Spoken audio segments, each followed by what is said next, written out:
because we are kings and our words matter.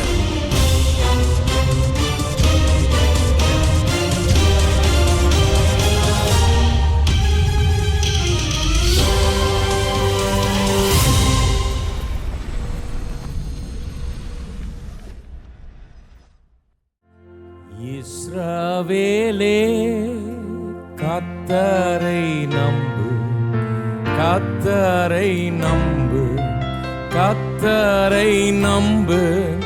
இஸ்ரவேலே அவருன் துணையும் கேடகமானவர்,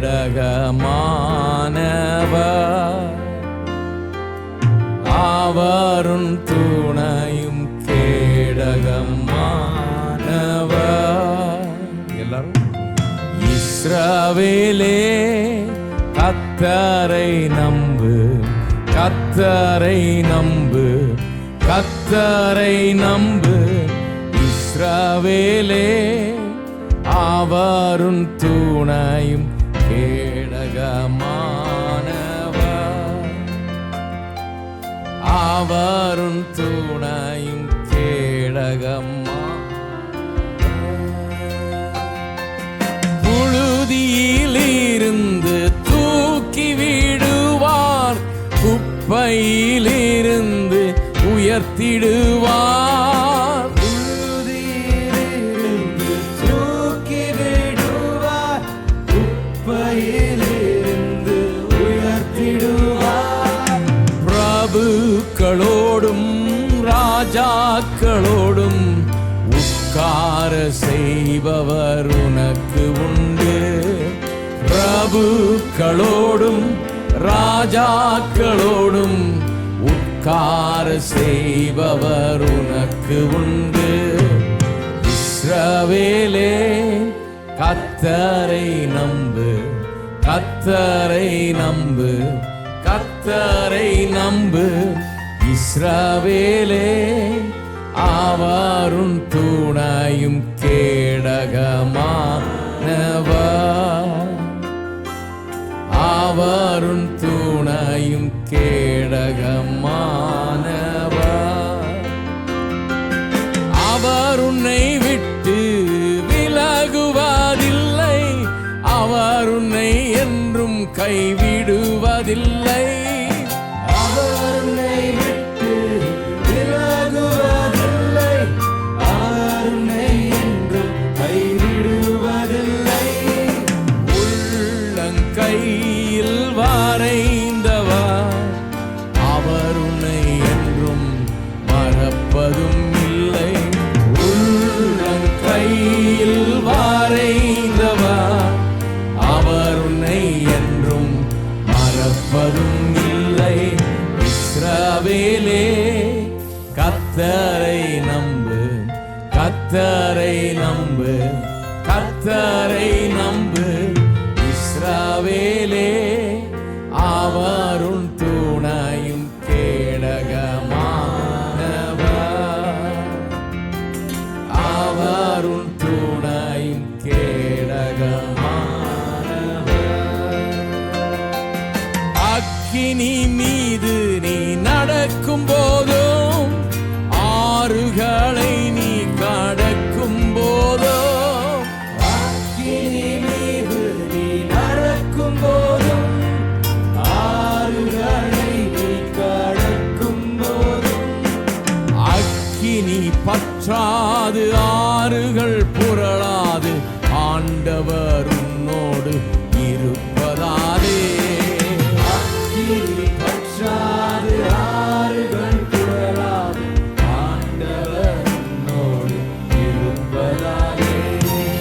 இஸ்ரவேலே கர்த்தரை நம்பு, கர்த்தரை நம்பு, கர்த்தரை நம்பு.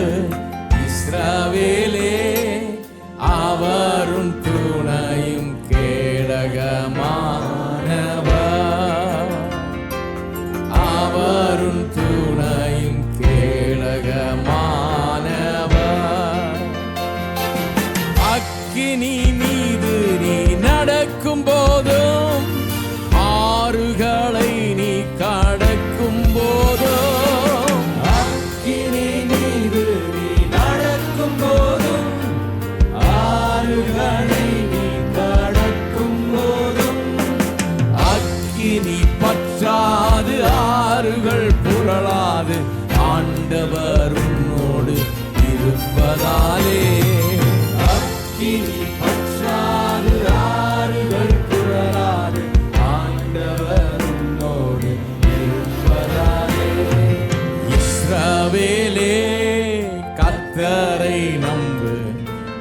கர்த்தரை நம்பு, கர்த்தரை நம்பு இஸ்ரவேலே, அவரும் துணையும் கேடகமானவர்,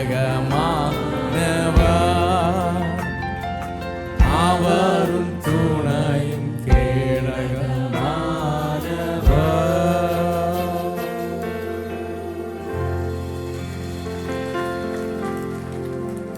நாம் அனைவரும் தயவு செய்து எழுந்து நின்று பாடுவோம்.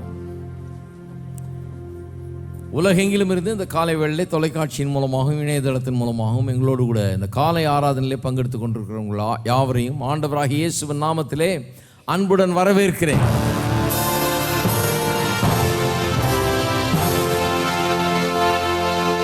நான் உன்னை விட்டு விலகுவதும் இல்லை, உன்னை கைவிடுவதும் இல்லை. என்ன அற்புதமான வாக்குத்தத்தம்! ஒவ்வொரு நாளும் இதை நினைச்சு பார்க்கணும்.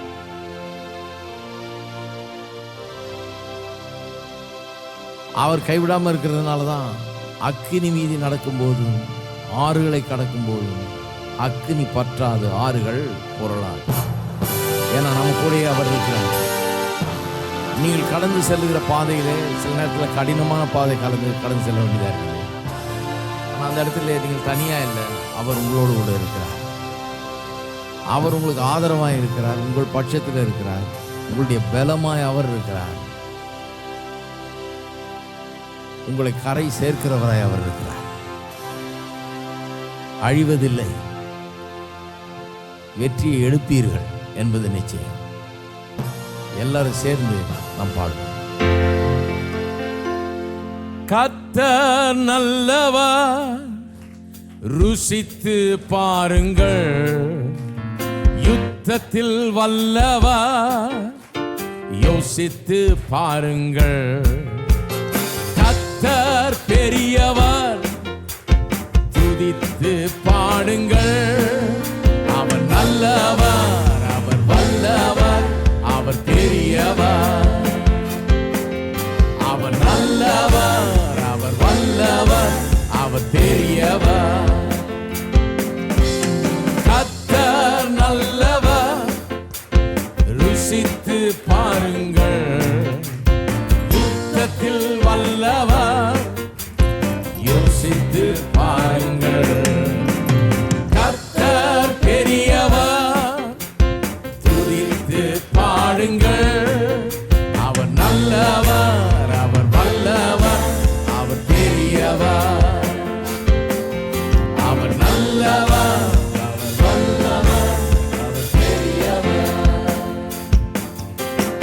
உன்னதமானவர், மறைவில் இருப்பவன், சர்வ வல்லவன், நிழலில் தங்குவான்.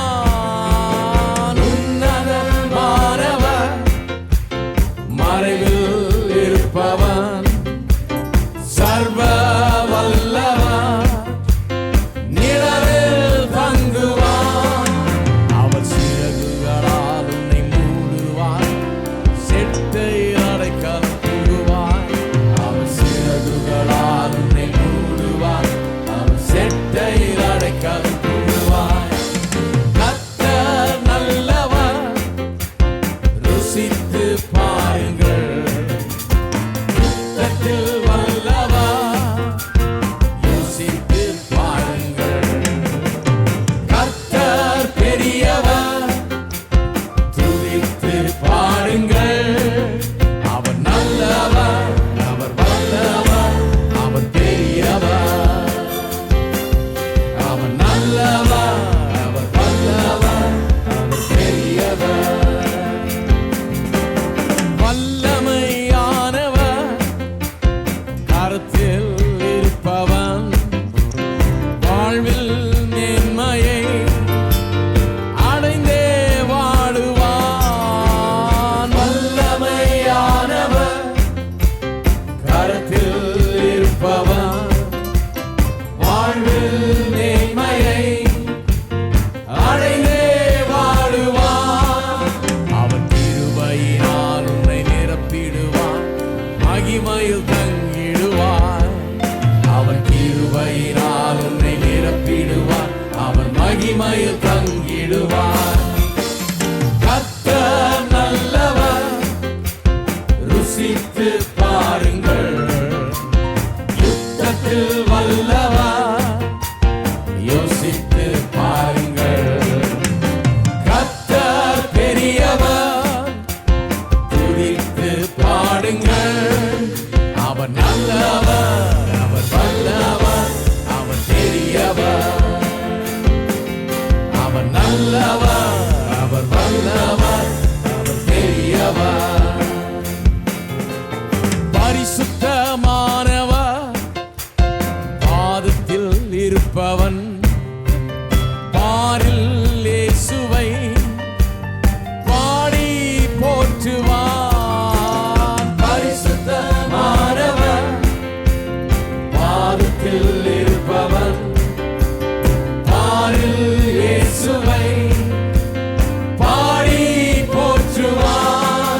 என்னை செட்டைகளா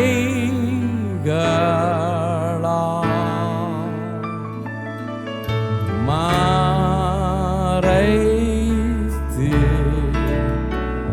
காத்தீரே. கடலலைகள் சீரும் போது உயர்ந்திடுவேன் உம்மோடு நான். அனைத்தையும் நீராளும் தேவா, அறிந்து நான் அமர்ந்திருப்பேன். அறிந்து நான் அமர்ந்திருப்பேன்.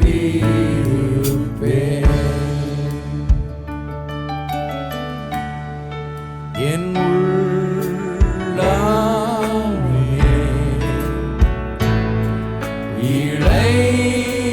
இளைப்பாறு.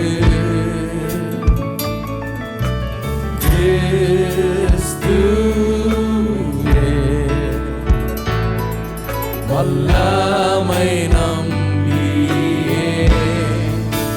கடலலைகள் சீரும் போது உயர்ந்திடுவேன் உம்மோடு நான். அனைத்தையும் நீராளும் தேவா, அறிந்து நான் அமர்ந்திருப்பேன்.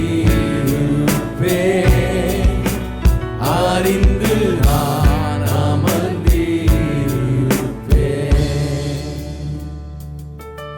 என் உள்ளமே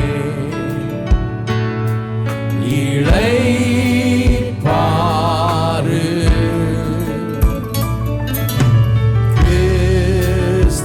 கிறிஸ்துவே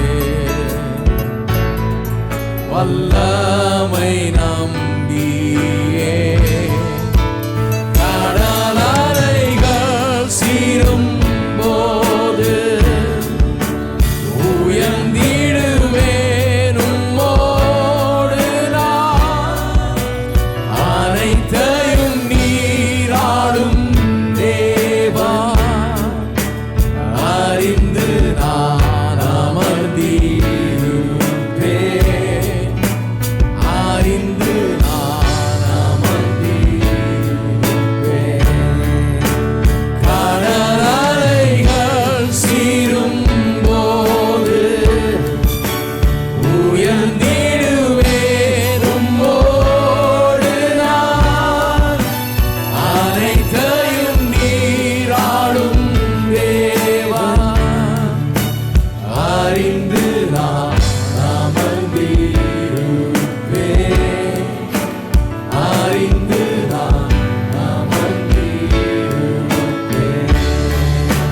கடலலைகள் சீரும் போது உயர்ந்திடுவேன் உம்மோடு நான்.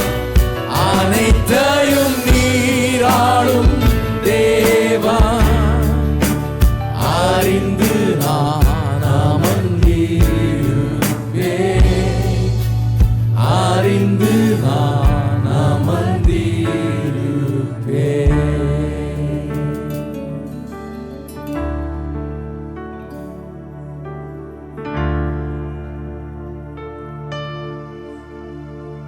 நீரேன் மறைவிடா நீரை திருள்ளத்தை மீட்பேன் கவிகளா. நான் பயப்படும் நாளில் உம்மை நம்புவேன்.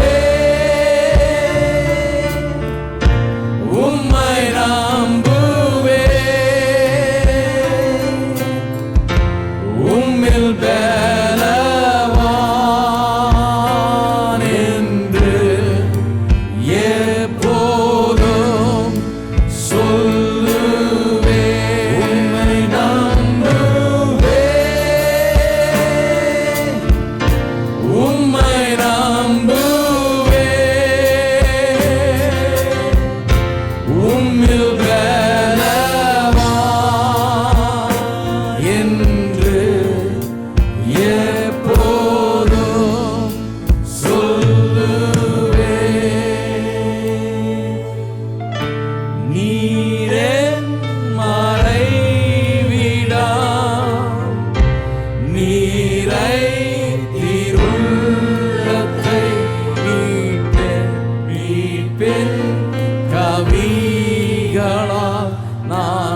உம்மில் பலவான்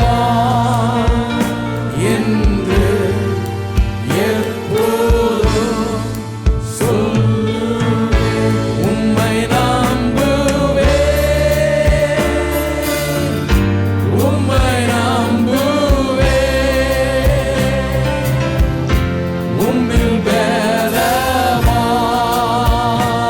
என்று எப்போதும் சொல்லுவேன்.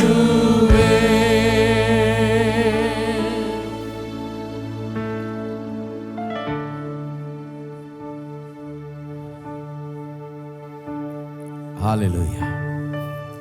நம்முடைய பிரச்சனைகளை நம்புறதில்லை, நம்முடைய பலவீனத்தை நம்புறதில்லை, சுகவீனத்தையும் நம்புறதில்லை, இல்லாமையும் நம்புறதில்லை, வறுமையும் நம்புறதில்லை, பிரச்சனைகளை நம்புறதில்லை.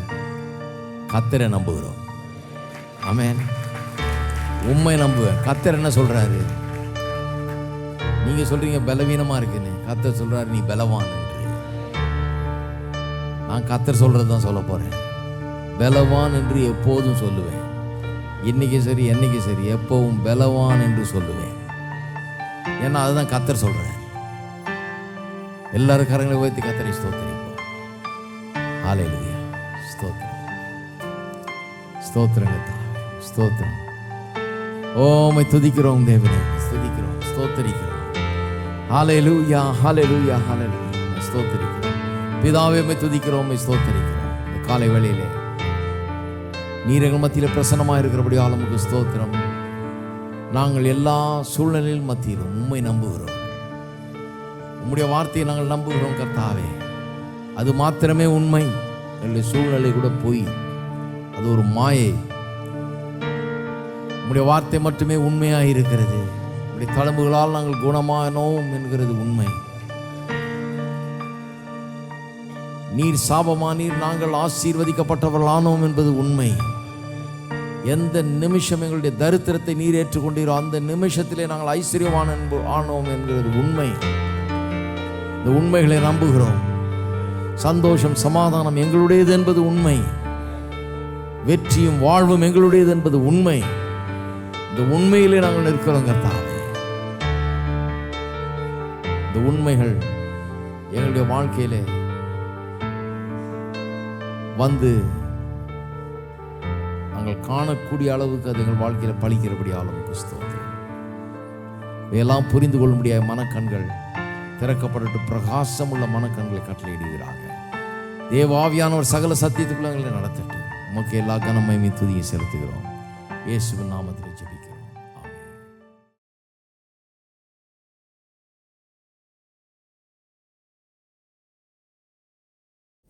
எபேசியர்களது நிருபம் 2ஆம் அதிகாரம் 8ஆம் வசனத்துக்கு திருப்போம். எபேசியர் 2:8.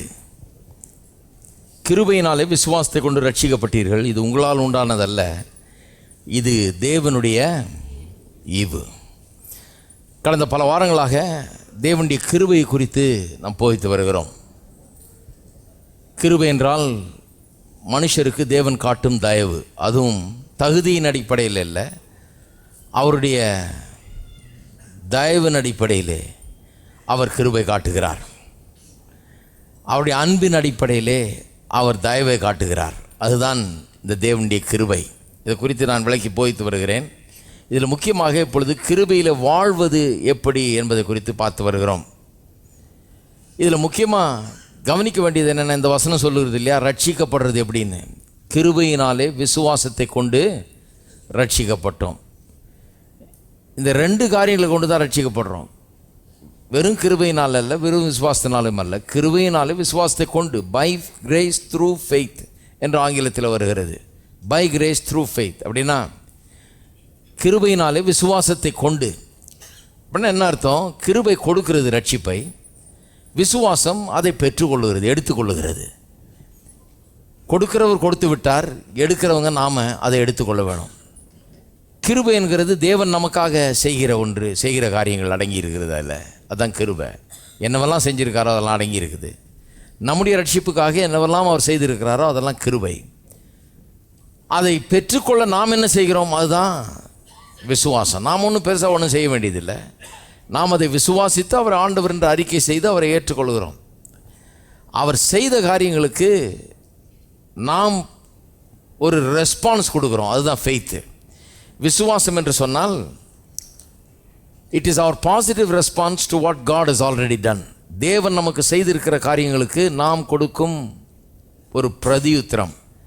அவர் செஞ்சிருக்கிறாரு, அதுக்கு நாம் என்ன சொல்கிறோம்? அதுதான் நம்ம பாட்டுக்கெல்லாம் கூட பாருங்கள், நிறைய அப்படி தான் இருக்குது. உம்மை நம்புவேன் என்று சொல்லுவேன், எப்போதும் அப்படி சொல்லுவேன். உம்மை நம்புவேன், நான் பலவான் என்று எப்போதும் நான் சொல்வேன். ஏன்? அவர் பலவான்னு சொல்லிட்டாரு. இப்போ நம்ம ரெஸ்பான்ஸ் என்ன? நம்ம ஒன்றும் சொல்லலைன்னா ஒன்றும் கிடைக்காது. அவர் சொல்லிட்டதுனால கிடைக்காது, அவர் சொல்லி இருக்கிறாரு. நம்முடைய ரெஸ்பான்ஸ் என்ன? நானும் அப்படி தான் சொல்லுவேன். தினந்தோறும் எப்போதும் உம்மை நம்புவேன், நான் பலவான் என்று தான் சொல்லுவேன். நான் பலவீனத்தை பார்க்க மாட்டேன், நான் பலவான் என்பதை சொல்லுவேன். அதுதான் விசுவாசம். நான் போய் இப்போ சொல்கிறதுனால எனக்கு அவர் தர்றதில்லை பலனை. நான் இப்போது இதை கன்ஃபஸ் பண்ணுறதுனால எனக்கு எதுவும் உண்டாகிறதில்லை. அவர் தந்துட்டார், ஆகவே நான் அதை சொல்லுகிறேன்.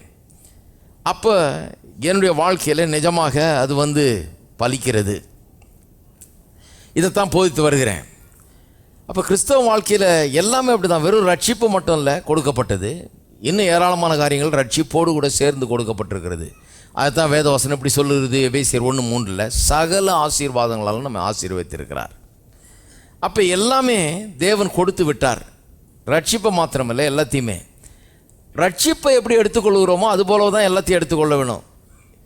ரட்சிப்பு எப்படி கொடுக்கப்பட்டிருக்கிறதோ அதுபோல தான் எல்லாம் கொடுக்கப்பட்டிருக்கிறது. ரட்சிப்பை எப்படி எடுத்துக்கொள்கிறோமோ அதுபோல தான் எல்லாத்தையும் எடுத்துக்கொள்ள வேண்டும். எல்லாவற்றையும் கிருபை கொடுத்திருக்கிறது, எல்லாவற்றையும் விசுவாசம் எடுத்துக்கொள்ளுகிறது. அப்போ இந்த கொடுத்ததை, கிருபை கொடுத்தது விசுவாசம் எடுத்துக்கொள்ளுகிறது எப்படிங்கிறத கற்றுக்கிட்டா தான் கிருபையில் வாழ்வதை நாம் சரியாக வாழ முடியும். இல்லைனா கிருபையில் வாழ முடியாது. கிருபை நம்ம கொடுக்கிறதெல்லாம் பெற்று அனுபவித்து வாழ வேணும் என்று சொன்னால் கிருபை கொடுத்திருக்கிறதை எப்படி விசுவாசத்தில் எடுத்துக்கொள்கிறது என்பதை கற்றுக்கொள்ள வேண்டும். நமக்கு தர வேண்டிய எல்லாவற்றையும் தேவன் ஏற்கனவே கிறிஸ்து இயேசுவின் மூலமாக கொடுத்து விட்டார். கிறிஸ்து இயேசுக்குள்ளாக அதை வைத்து கிறிஸ்துவை நமக்குள்ளாக வைத்து விட்டார்லாம் போதிச்சேன். அது மட்டும் இல்லாமல் அவரை உயிரோடு எழுப்பின அதே வல்லமை நமக்குள்ளே என்று கிரியை செய்து கொண்டிருக்கிறது. அது இந்த உலகத்தில் இருக்கிற அத்தனை வல்லமைக்கும் மேலானது. அதையெல்லாம் மேற்கொள்ளக்கூடிய சக்தி நமக்குள்ளே வைக்கப்பட்டிருக்கிறது. அப்போ கடவுள் நமக்கு இன்றைக்கு செய்ய வேண்டியது ஒன்றும் இல்லை, அவர் செய்து முடித்து விட்டார். அதனால தான் பவுல் ரொம்ப வித்தியாசமாக ஜெபம் பண்ணுறார். பவுலுடைய ஜெபத்தை குறித்து நிறைய பார்த்தோம் கடந்த 3 வாரமாக. அவர் ஜெபம் பண்ணுற மாதிரி இன்றைக்கு முக்கால்வாசி கிறிஸ்தவர்கள் ஜெபம் பண்ணுவது கிடையாது. ஏன்னா அவங்களுக்கு விளங்கலை ஏன் அவர் அப்படி ஜெபம் பண்ணுறாருன்னு.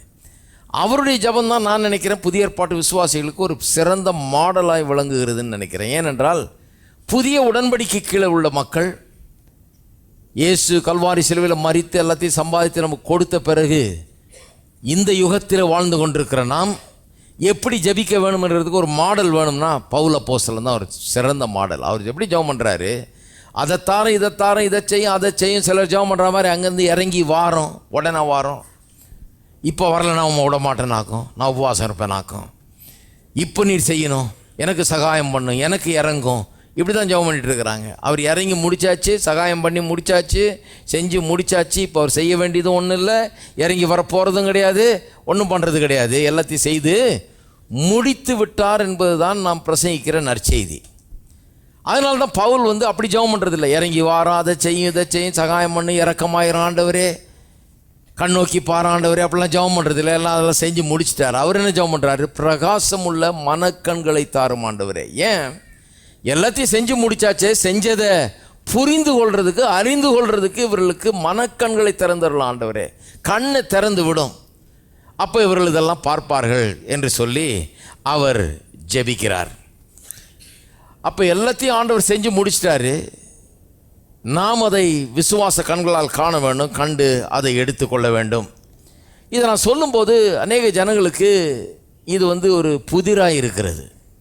அவங்க என்ன சொல்கிறாங்கன்னா, என்னையா அது எல்லாம் கொடுத்துட்டாருன்றீங்க, சுகத்தை கேட்டால் நீங்கள் சொல்கிறீங்க அவருடைய தழும்புகளாலே நீங்கள் குணமானீர்கள்ன்றீங்க, செழிப்பை கேட்டால் நீங்கள் சொல்கிறீங்க நம் நிமித்தம் அவர் தரித்திரரானார் நாம் ஐஸ்வர்யவான்களாகும்படி எங்கள் சிலுவையில். அப்போ அவர் தரித்திரரான அந்த நிமிஷமே நாமும் ஐஸ்வர்யவான்கள் ஆக்கப்பட்டு விட்டோம் என்று சொல்கிறீங்க. இது எப்படி? இது நான் இன்னும் தரித்திரனாக தான் இருக்கிறேன், இன்றைக்கி எனக்கு காசு இல்லை, பேங்க்லேயும் காசு இல்லை, பாக்கெட்லேயும் காசு இல்லை, காசுக்கு திண்டாட்டமாக இருக்குது. நீங்கள் சொல்கிறீங்க சிங்கக்குட்டி தாழ்ச்சி அடைந்தாலும் கர்த்தரை தம்புகளுக்கு ஒரு குறைவும் ஏற்படாதுன்னு. நீங்கள் சொல்கிறீங்க கர்த்தர் என் மெய்ப்பராக இருக்கிறார், நான் ஒன்றுக்கும் ஒருபோதும் குறைவுபடுவதில்லைன்னு. நீங்கள் சொல்கிறீங்க என்னுடைய குறைவெல்லாம் அவர் மகிமையின் ஐஸ்வர்யத்தின்படி நிறைவாக்கி இருக்கிறாருன்னு.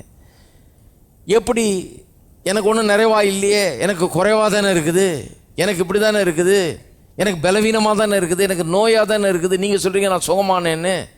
எனக்கு நோயை அனுபவிச்சிட்ருக்கேன், வலியை வேதனையை அனுபவிச்சிட்ருக்கேன், நான் இல்லாமைய வறுமையை அனுபவித்து கொண்டிருக்கிறேன், கஷ்டப்பட்டு கொண்டிருக்கிறேன். நீங்களே கேட்டால் என்ன சொல்கிறீங்க, எல்லாத்தையும் ஏற்கனவே கொடுத்தாச்சுன்றீங்க. இதுதான் என்னால் நம்ப முடியல. நான் ஆசீர்வதிக்கப்பட்டவன்றீங்க, நான் ஆசீர்வதிக்கப்பட்டவன் இல்லை சபிக்கப்பட்டவன் மாதிரி இருக்கிறேன், என் கண்ணுக்கு அப்படி தான் தெரியுது. நீங்கள் சொல்கிறீங்க ஆசீர்வதிக்கப்பட்டவன்னு.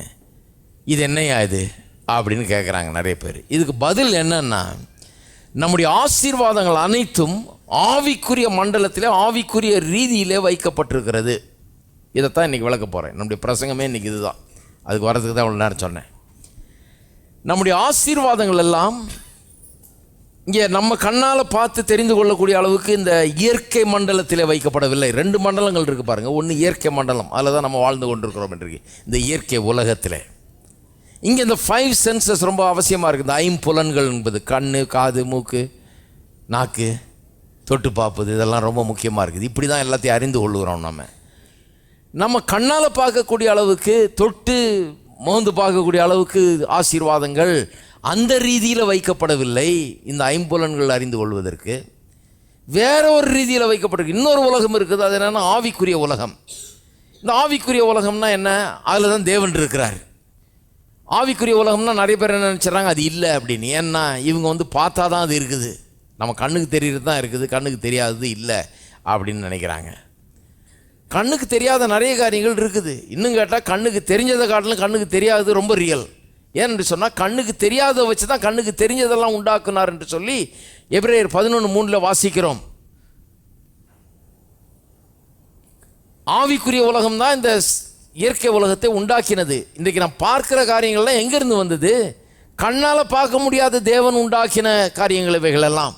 ஆகவே நான் சொல்கிறேன், கண்ணால் பார்க்கக்கூடிய இந்த இயற்கை காரியங்களை காட்டிலும் அதிக உண்மையானது அல்லது நிஜமானது என்னன்னா ஆவிக்குரிய காரியங்கள். அது பார்க்க முடியாதுன்றதுனால அது இல்லைன்னு அர்த்தம் இல்லை. பார்க்க முடியாத காரியங்கள் நிறைய இருக்குது, பார்க்க முடியலனாலும் அது இருக்குது, பார்க்க முடியாத ரீதியில் இருக்குது. நம்முடைய ஆசீர்வாதங்கள் அத்தனையும் அந்த விதத்திலே வைத்து விட்டார் என்று சொல்லப்பட்டிருக்கிறது. அப்போ எல்லா ஆசீர்வாதத்தையும் அப்படி வச்சுட்டார் ஆவிக்குரிய ரீதியில். இந்த spiritual realm, in a spiritual way we have been blessed and kept, all our blessings are kept there. அங்கே இருக்கிற ஆசீர்வாதத்தை அங்கே ஆசீர்வச்சிருக்காருன்றதுனால எனக்கு ஒன்றும் இப்போ நான் ஒன்றத்தை அனுபவிக்க முடியாது. ஏனென்று சொன்னால் அங்கே இருக்கிறத நான் எனக்கு இங்கே கிடைக்கணுமே. இந்த உலகத்தில், இந்த வாழ்க்கையில், இன்றைக்கு என்னுடைய கஷ்டத்தின் மத்தியில் அந்த செழிப்பு, அந்த சுகம், அந்த நன்மைகள் எனக்கு கிடைக்கணுமே. அது ஆவிக்குரிய ரீதியில் இருந்து என்ன பிரயோஜனம்? இயற்கை ரீதியில் எனக்கு கிடைக்கணுமே, இன்னைக்கு கிடைக்கணுமே. அதுக்கு தான் அந்த ஆவிக்குரிய ரீதியில் இருக்கிற அத்தனை ஆசீர்வாதங்களையும் இயற்கை ரீதியில் எனக்கு கொண்டு நான் அனுபவிக்கக்கூடிய அளவுக்கு கொண்டு வர்றதுக்கு தான் ஒரு பாலம் இருக்கிறது ரெண்டுத்துக்கு இடையே. இந்த ஸ்பிரிச்சுவல் வேர்ல்டுக்கும் இந்த ஃபிசிக்கல் வேர்ல்டுக்கு இடையே ஒரு பாலம் இருக்கிறது. அதுதான் என்னுடைய விசுவாசம். என்னுடைய விசுவாசத்தின் மூலமாக அங்கே வைத்திருக்கிற, அந்த உலகத்தில் வைத்திருக்கிற அத்தனை ஆசீர்வாதங்களையும் இந்த உலகத்துக்கு நான் டிரான்ஸ்ஃபர் பண்ண முடியும், நான் கொண்டு வர முடியும். இதைத்தான் இன்றைக்கி விலைக்கு சொல்ல போகிறேன். இன்றைக்கி நாம தான், நம்முடைய விசுவாசம் தான் இந்த ரெண்டுக்கு இடையே ஒரு பிரிட்ஜ் போல செயல்படுகிறது. நிறைய பேர் பாருங்கள், அவருடைய விசுவாசம் இப்படிப்பட்ட ஒரு பிரிட்ஜ், ஒரு பாலம் என்பதை அவர்கள் அறியாமல் இருக்கிறார்கள்.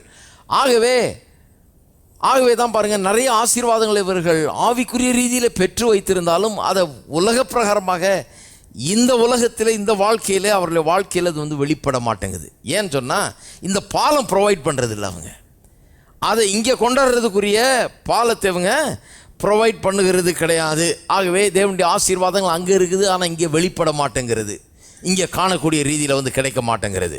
சரி, இவ்வளோ சொல்லியிருக்கேன். இதுதான் இதுதான் இன்னைக்கு பிரசங்கத்தினுடைய கருப்பொருள். இதை இன்னும் விளக்கி உதாரணங்களோட இன்றைக்கு இது இப்படித்தான்றதை காண்பிக்கிறேன். முதல் உதாரணம், நாம் நீதிமான்களாக இருக்கிறோம் என்று வேதம் சொல்லுகிறது இல்லையா? சில வேத வசனத்தையே நீங்கள் இந்த ஆவிக்குரிய மண்டலம் இயற்கை மண்டலம் 2 காரியம் இருக்குதுன்னு புரிந்து கொள்ளலைன்னா வேத வசனமே புரியாது, சுத்தமாக பைபிளே புரியாது, மீனிங்லெஸ் ஆகிடும். நான் நீதிமான் என்று வேதம் சொல்லுகிறது. எங்கே சொல்லுது பாருங்கள், படிப்போம். 2 கொரிந்தியர், இது ஒரு உதாரணத்தை காண்பிக்கிறேன். 2 கொரிந்தியர் 5ஆம் அதிகாரம் 21ஆம் வசனம். நாம் அவருக்குள் தேவனுடைய நீதியாகும்படிக்கு பாவம் அறியாத அவரை நமக்காக பாவமாக்கினார். பாவம் அறியாத அவரை நமக்காக பாவமாக்கினார். நான் கேட்குறேன், இயேசு பாவமானாரா இல்லையா சிலுவையில்? நிறைய பேர் சந்தேகமாக இருக்குது. இயேசு பாவம் செஞ்சாரான்னு கேட்கல, ஏன்னா பாவம் செய்யலை. வாழ்நாள் முழுக்க அவர் பாவம் செஞ்சதே கிடையாது. ஆனால் பாவம் ஆனாரா? பாவம் ஆனார். பாவம் ஆனார்னு சொன்னால் எப்படி பாவம் ஆனார்? பாவம் செய்யாதவர் எப்படி பாவமாக முடியும்? கல்வாரி சிலுவையில் தொங்கின போது நம்முடைய பாவங்களெல்லாம் எடுத்து தேவன் என்ன பண்ணார்? அவர் மீது சுமத்தி விட்டார், வைத்து விட்டார். அப்படி அவர் பாவமாக்கப்பட்டார். தேவன் அவரை பாவமாக்கினார். எல்லாம் விசுவாசிக்கிறீங்களா? அதை பாவமாக்கினார் இல்லையா? சில பேர் இன்னும் சந்தேகமாக இருக்குது. பயப்படாதீங்க, ஒன்றும் பண்ண மாட்டோம். எக்ஸாமில் ஃபெயில் ஆக்கி விட்ருவாரோ அப்படின்னு யோசிக்கக்கூடாது. எல்லாரையும் பாஸ் தான் பண்ண போகிறேன், யாரையும் ஃபெயில் ஆக்கிறதே கிடையாது நாங்கள். அதனால் பயப்பட வேண்டிய அவசியமே கிடையாது. கற்றுக்கிறதுக்காக தான் கேட்குறேன். பாவமாக்கினார் அப்படின்னு சொல்லப்பட்டிருக்குது. நம்ம விசுவாசிக்கிறோமா இல்லையா? பாவமாக்கினார்னு விசுவாசிக்கிறோம். எதுக்காக பாவமாக்கினார்? சும்மா பாவமாக்கினாரா? பாவமே செய்யாத அவர், பாவத்தையே அறியாத அவரை எடுத்து ஏன் பாவமாக்கினார்? சும்மா யாராவது பாவமாக்குவாங்களா? ஒரு பெரிய காரணம், ஒரு பெரிய வேலையை ஒன்று செஞ்சிட்டு இருக்காரு. அதுக்காக தான் இப்பேற்பட்ட ஒரு வேலையை செஞ்சார். பாவமே அறியாத ஒருத்தர் எடுத்து பாவமாக்குனது எதுக்காக? நாம் அவருக்குள் தேவனுடைய நீதி ஆகும்படிக்கு அவரை பாவம் அறியாத அவரை பாவமாக்கினார்னு சொல்லப்படுது. அப்போ நம்மை நீதிமான்கள் ஆக்கும்படி அவரை பாவமாக்கினார். நீங்கள் நம்புறீங்க பாவமாக்கினார்னு? நாம நீதிமான் ஆயிட்டோம் நம்புறீங்களா? மெல்லமாக வருது ஆமேன். நிறைய பேருக்கு சந்தேகம். இது ரொம்ப கஷ்டம்தான், நிறைய பேருக்கு நம்ப முடியாது. பாவமாக்கினார்னு நம்புவாங்க. முழு திருச்சபையே நம்புது. கிட்டத்தட்ட 99% நம்புகிறாங்க பாவமாக்கினார்னு, அவரை பாவமாக்கினார்னு. நம்மளை நீதிமான் ஆக்கினாரான்னு கேட்டால், ஒரு ஆள் என்னை அடிக்கவே வந்துட்டார் ஒரு தடவை. நாம் நீதிமான்களாக இருக்கிறோன்னு பிரசங்கம் பண்ணிருந்தேன் பாருங்கள். வந்த புதுசில் நீதிமான்கள் ஆகிட்டோன்னு சொல்லி பிரசங்கம் பண்ணிட்டுருக்கேன். அவர் சட்டையை மடிச்சிட்டு வர்றாரு பாருங்கள், கோபத்தில். நல்ல ஒரு ஆவிக்குரிய கிறிஸ்தவர் தான். கோயிலுக்கெல்லாம் வந்தார்னா ஒரு இடமா இருக்க மாட்டார். அவர் அப்படியே பறந்துக்கிட்டே இருப்பார், அது ஆவிலே தான் இருப்பார். அவ்வளோ பெரிய ஒரு நல்ல பரிசுத்தவான் தான். அவ்வளோ கோபம் அவருக்கு. எப்படி நீ சொல்லுவியாக்கும் நம்ம நீதிமான்கள் ஆகிட்டோமா? நாமெல்லாம் அசுத்தர்கள், பாவிகள், குப்பை, தூசி, புழு, பூச்சி. நீ எப்படி என்ன நீதிமான்னு சொல்லலாம்? இது எங்கேயாவது கேட்டிருக்கீங்களா நீங்கள்? புழு, தூசி, குப்பைன்னா ஆன்னு ஏற்றுக்கிறாரு. ஆமேன் ஆமேன்னு. நீதிமான்னு சொன்னதுனால அவருக்கு பெரிய கோபம். ஏன்னா அவரால் அதை புரிந்து கொள்ளவே முடியல. எப்படி சொல்லலாமாக்கும்? அவர் என்ன சொல்கிறாரு? ஏயா இந்த வாரம் பூரா செஞ்ச தப்பு எனக்கு தானே தெரியும், என்ன எப்படி நீதிமான்னு சொல்லலாம்? நீ 1-2 பொய்யை வேற சொல்லிட்டேன், பார்க்கக்கூடாததை பார்த்துட்டேன், செய்யக்கூடாத செஞ்சிட்டேன், போகக்கூடாத இடத்துக்கு போயிட்டேன்.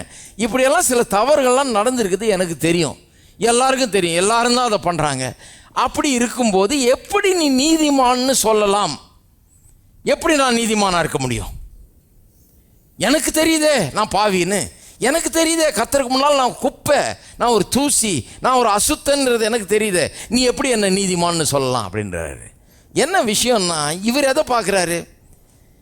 இவர் தன்னுடைய ஐம்புலன்களின் அறிவின் மூலமாகவே பார்த்துட்டு இருக்கிறாரு. தான் கை என்ன செஞ்சுது, கால் எங்கே போச்சு, கண் எதை பார்த்தது, காது எதை கேட்டுது, இதிலே தான் இருக்கிறார் அவர். இந்த ரெல்மிலே தான் இருக்கிறாரு, இந்த மண்டலத்திலே தான் இருக்கிறார், இயற்கை மண்டலத்திலே தான். இதை பார்க்க பார்க்க இவர் தப்பு தான் தெரியுது. கை தப்பு பண்ணிடுச்சு, காலு தப்பு பண்ணிடுச்சு, கண்ணு தப்பானதை பார்த்துருச்சு, காது தப்பானதை கேட்டுருச்சு, மனசு தப்பானதை நினச்சிருச்சு. ஆகவே நான் முற்றிலும் தப்பானவன், நான் நீதிமான்னு சொல்லவே முடியாதுன்றது அவருடைய இது. ஆனால் கர்த்தருடைய வார்த்தைக்கு சொல்லும்போது கர்த்தருடைய வார்த்தை என்ன சொல்லுது? நான் நீதிமான் என்று கர்த்தருடைய வார்த்தை எனக்கு சொல்லுகிறது. பாருங்க, நான் நீதிமான்னு சொல்லும்போது கர்த்தருடைய வார்த்தை நான் நீதிமான் என்று எனக்கு சொல்லும்போது எதை நீதிமான்னு சொல்லுது? என் கை, என்னுடைய சரீர பிரகாரமாக நான் செய்கிற செயல்களெல்லாம் நீதியாக இருக்குதுன்னு சொல்லுதா? நல்லது காரியங்களாக செய்கிறேன், நான் எந்த தப்புமே செய்யலைன்னு சொல்லுதா? இல்லை என் மனசில் நான் வெறும் நல்லது தான் நினைக்கிறேன், கெட்டதை நான் நினச்சதே இல்லை, அவ்வளோ அப்பழுக்கற்ற பரிசுத்தவான்னு சொல்லுதா நான் நீதிமான்னு சொல்லும்போது? This is not a statement about my body or my mind. இது நான் நீதிமான் என்பது என்னுடைய சரீரத்தை குறித்தோ என்னுடைய மனதை குறித்தோ சொல்லப்படும் ஒரு ஸ்டேட்மெண்ட் அல்ல. இது நான் உள்ளே எப்படி இருக்கிறேன்னு எனக்கு சொல்கிற ஒரு ஸ்டேட்மெண்ட், ஆவியிலே.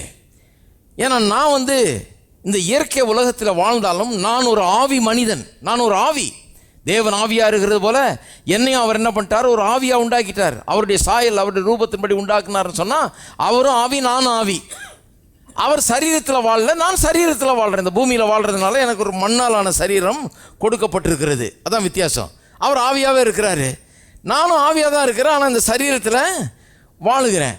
அப்போ நான் ஆவிக்குரிய மண்டலத்தோடும் சரீர பிரகாரமான இந்த இயற்கை மண்டலத்தோடும் ரெண்டோடையும் தொடர்புள்ளவனாக நான் இருக்கிறேன், இங்கே வாழ்ந்துக்கிட்டு இருக்கிறேன். ஆனால் இப்போ என்ன ஆயிடுச்சு? விழுந்து போன மனுஷனாக இருக்கிறபடினால, விழுந்து போன நிலையில் மனுஷன் இருக்கிறபடினால இவன் இந்த இயற்கை மண்டலத்தோடைய தொடர்பு தான் அதிகமாக இருக்குது ஒழிய ஆவிக்குரிய மண்டலத்தோட தொடர்பு அவ்வளவு அவனுக்கு கிடையாது. அப்போ இதே தான் நம்ம பார்த்துட்டு இருக்கோம். கண்ணால் எதை பார்க்குறோம்? நம்முடைய குறையை பார்க்குறோம், நம்முடைய மனசில் இருக்க அழுக்க பார்க்குறோம், நம்ம செய்கிற கிரியையில் இருக்கிற தவறை பார்க்குறோம். அதனால நம்மளை நீதிமான் நம்மளால் அழைக்கவே முடியல. ஆனால் கர்த்தர் எப்படி அழைக்கிறாரு? நம்ம நீதிமான்னு அழைக்கிறார். நம்ம நீதிமான் லாக்குப்படி அவர் என்ன பண்ணாராம்? பாவம் அறியாத அவரை பாவமாக்கினார். அவரை என்னைக்கு பாவமாக்கினாரோ அன்னைக்கே என்னை நீதிமான் ஆக்கி விட்டார். அவர் பாவமானார் என்பது உண்மைனா நான் நீதிமானானேன் என்பது உண்மை. எப்படி தெரியும் அது? இந்த என்னுடைய புதிய ஐடென்டிட்டி, என்னுடைய புதிய அடையாளத்தை நான் எப்படி கண்டுகொள்வது? என்னை பார்த்தா எனக்கு புரியல, என்னை பார்த்தா எனக்குள்ள குறைதான் தெரியுது, எனக்கு நான் செஞ்ச தப்பு தான் எனக்கு மனசில் வருது, அதைத்தான் என்னால் பார்க்க முடியுது. என்கிட்ட இருக்கிற 1000 குறைகளை தான் என்னால் பார்க்க முடியுது. ஆனால் இந்த வேத வசனத்துக்கு வரும்போது, இந்த வேத வசனம் ஆவிக்குரிய உலகத்தை காண்பிக்கிறது எனக்கு. இந்த வசனம் ஆவிக்குரிய உலகத்தை குறித்தது. ஆவியிலே, ஆவிக்குரிய உலகத்தில், ஆவிக்குரிய விதத்தில் என்னெல்லாம் இருக்குதுன்னு சொல்கிறது தான் இந்த வசனம். வாசிங்க, யோவான் எழுதின சுவிசேஷம்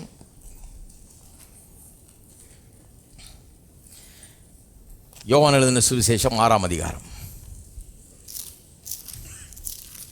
63வது வசனம். 6:63.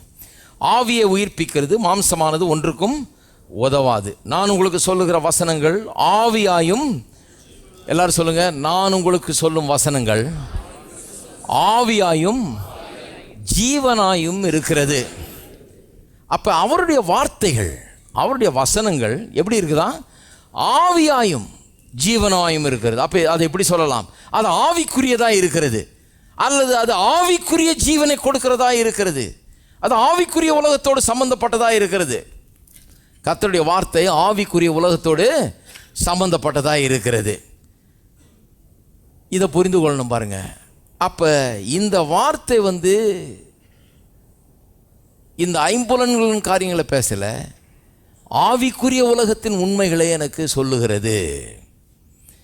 இயற்கை உண்மைகளை நான் அறிந்து கொள்ளணும்னா இந்த ஐம்புலன்களை சார வேண்டியதாக இருக்குது. இப்போ வெளிச்சமாக இருக்கா இருட்டாக இருக்கான்னு சொல்கிறதுக்கு என் கண்ணை சார்ந்து தான் நான் இருக்கணும். என் கண்ணை திறந்து பார்த்து வெளிச்சமாக இருளான்னு நான் சொல்ல முடியும். அது தப்பே கிடையாது, அதுக்கு தான் கடவுள் கண்ணை கொடுத்துருக்கிறாரு. கர்த்தர் இங்கே இருக்கிறாரா இல்லையான்றத நான் இந்த கண்ணில் பார்த்து சொல்ல முடியாது. பார்க்குறேன் இருக்கிறாரா அப்படின்னு, அப்படி பார்க்க முடியாது. இல்லை நான் ஃபீல் பண்ணி பார்க்குறேன், எனக்கு ஃபீலிங் இருக்கா, கர்த்தர் இருக்கிறாருன்னு ஃபீலிங் இருக்கா, அதையும் பார்க்க முடியாது. கர்த்தர் இருக்கிறாரா இல்லையான்றது எதை பார்க்கணும்? இங்கே பார்க்கணும். அங்கே சொல்லியிருக்குது, என் நாமத்தினால எங்கே 2-3 பேர் கூடுகிறார்களோ அங்கே அவர்கள் மத்தியிலே நான் இருப்பேன். அவர் அங்கே இருப்பேன்னு சொன்னதுனால நான் என்ன சொல்கிறேன்? அங்கே இருக்கிறார், இங்கே இருக்கிறார். ஏன்னா அவர் சொல்லி இருக்கிறார் இருப்பேன். ஆகவே இருக்கிறார், அவர் இருக்கிறதாகவே நான் காண்கிறேன் இல்லையா? அப்போ இந்த வசனம் ஆவிக்குரிய உலகத்துக்குள்ளே என்னை போக செய்கிறது, அங்கே என்ன இருக்கிறது என்கிறதை எனக்கு காண செய்கிறது. இதனால தான் பாருங்கள் நிறைய பேருக்கு வசனமே புரியுறது இல்லை. ஏன்னு சொன்னால் இது ஆவிக்குரிய காரியங்களை சொல்லுகிற ஒரு புஸ்தகம். உதாரணத்துக்கு திருப்பவும் பாருங்கள், 1 யோவானுக்கு போங்க. வசனமே எப்படி புரியுறது இல்லைன்றதை காமிக்கணும் உங்களுக்கு. ஏன்னா இது ஆவிக்குரியது, அதனால தான் புரியுறது இல்லை. அதனால தான் வேத வசனம் சொல்லுது, 1 கொரிந்தியர் 2ஆம் அதிகாரத்தில் சொல்லியிருக்கு 9ஆம் வசனத்தில், எந்த கண்ணுக்கும் தெரியாத, எந்த காதும் கேட்டுறாத, எந்த மனதுக்கும் தோன்றாத அப்பேற்பட்ட காரியங்களை தேவன் தமிழ் அன்பு கூறுவர்களுக்காக ஏற்படுத்தி வைத்திருக்கிறாராம். ஆனால் எந்த கண்ணுக்கும் காதுக்கும் மனதுக்கும் புரியலனாலும் அவைகளை நமக்கோ தேவ ஆவியானவர் வெளிப்படுத்தி இருக்கிறாருன்னு அடுத்த வசனம் சொல்லுது. அப்போ பாருங்கள், இந்த கண்ணுக்கு புரியாது, இந்த காதுக்கு புரியாது, இந்த மனதுக்கு தோன்றாது. ஏனென்று சொன்னால் இது இயற்கை பிரகாரமான காரியங்கள் அல்ல. இதுக்கெல்லாம் அது விளங்காது. இந்த கண்ணுக்கு இது புரியாது, இந்த காதுக்கு புரியாது, இந்த மனதுக்கு தோன்றாது. அப்பேற்பட்ட காரியங்களை தேவனுடைய ஆவியானவர் நமக்கு வெளிப்படுத்துகிறார். இது வெளிப்பாட்டின் ஆவியின் மூலமாக புரிந்து கொள்ளுகிற ஒரு காரியம். சரி, 1 யோவான் 4:17, நியாய தீர்ப்பு நாளிலே நமக்கு தைரியம் உண்டாயிருக்கத்தக்கதாக அன்பு நம்மிடத்தில் பூரணப்படுகிறது. ஏனென்றால் அவர் இருக்கிற பிரகாரமாக நாமும் இவ்வுலகத்தில், அந்த கடைசி போர்ஷனை மட்டும் பாருங்கள், அவர் இருக்கிற பிரகாரமாக நாமும் இவ்வுலகத்தில் இருக்கிறோம். அவர் இருக்கிற பிரகாரமாக நானும் இவ்வுலகத்தில் இருக்கிறோம். இப்போ அவர் எப்படி இருக்கிறாரு? உயிர்த்தெழுந்த கிறிஸ்து. அவர் உயிர்த்தெழுந்த சரீரத்தோட, மகிமைப்படுத்தப்பட்ட சரீரத்தோட, அழியாத சரீரத்தோட, சாக முடியாத சரீரத்தோட அவர் இருக்கிறார். உயிரோடு எழுந்த சரீரத்தோட இல்லையா? பிதாவின் வலது பார்சத்தில் உட்கார்ந்து கொண்டிருக்கிறார். அப்படியேவா நாம் இருக்கிறோம்? சரீர பிரகாரமாக பார்த்தா நம்ம சரீரம் அதே பாவ சரீரம் தான், விழுந்து போன அதே சரீரம்தான், சாகக்கூடிய சரீரம் இல்லையா? அழியக்கூடிய சரீரம், அழிவுக்கு ஏதுவான சாவுக்கு ஏதுவான சரீரம் நம்முடைய சரீரம். இந்த சரீரம் இன்னும் மாறலை, இனிமே தான் மாறப்போகுது. வரப்போகிற ஒரு நாளில் மாறப்போகுது, இயேசு வரும்போது மாறப்போகுது. மனதை எடுத்துக்கொள்ளுங்க. 1 கொரிந்தியர் 13:12 என்ன சொல்லுது? இப்போ கண்ணாடியில் பார்க்கறது போல் பார்க்குறோமா? இப்போ என்ன தான் அறிஞ்சிருந்தாலும் அது ஒரு கண்ணாடியில் பார்க்குறது மாதிரி தான். ஆனால் அந்த நாள் வரும்போது, நாம் மறுரூபமாக்கப்படும் போது நித்தியத்தில் நாம் எப்படி பார்ப்போமா? முகமுகமாய் பார்க்கறது போல் பார்ப்போமா? அப்போ ஸ்ட்ரெயிட்டாக பார்க்குறது மாதிரி. கண்ணாடி ஒரு ரிஃப்ளெக்ஷனை தான் காமிக்குது. அது நேராக பார்க்குற மாதிரி. அந்த அளவுக்கு நம்முடைய அறிவில் ஒரு பெரிய மாற்றம் ஏற்படும். இப்போ அந்த மாற்றம் ஏற்படலை. இப்போ என்ன தான் அறிஞ்சிருந்தாலும் ஒரு அளவு தான் அதில் குறைவு இருக்கிறது. அப்போ அது நிறைவாக மாறிடும். அப்போ என்னுடைய சரீரத்துலேயும் நான் இயேசுவை போல் இல்லை, இப்போது என்னுடைய மனதிலையும் நான் இயேசுவை போல இல்லை. ஆனால் இங்கே வேதவசனம் என்ன சொல்லுது? அவர் இருக்கிற பிரகாரமாகவே நாமும் இவ்வுலகத்தில் இருக்கிறோம்னு சொல்லுது. அப்போ நான் எப்படி அவர் இருக்கிற பிரகாரமாக நான் இந்த உலகத்தில் இருக்கிறேன்னா, சரீரத்திலையும் அப்படி இல்லை, மனதிலையும் அப்படி இல்லை. எப்படி இது சரீரத்தை பற்றியும் மனதை பற்றியும் ஸ்டேட்மெண்ட் கிடையாது. அதனால தான் நிறைய பேர் புரிஞ்சுக்க மாட்டேன்றாங்க. இது எதை பற்றிய ஸ்டேட்மெண்ட்டு? என்னுடைய ஆவியை பற்றிய ஸ்டேட்மெண்ட், என்னுடைய உள்ளான மனிதனை பற்றிய ஒரு ஸ்டேட்மெண்ட்டு.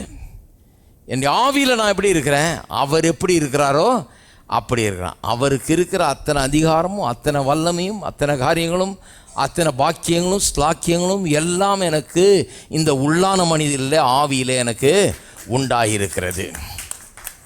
இதனால தான் பாருங்கள், பைபிள் புரியலைன்னா, இது இந்த ஆவிக்குரிய மண்டலத்தை பற்றி புரிந்து கொள்ளலைன்னா வேதமே புரியாது. வேதத்தில் நிறைய ஸ்டேட்மெண்ட் இந்த மாதிரி இருக்குது பாருங்கள்.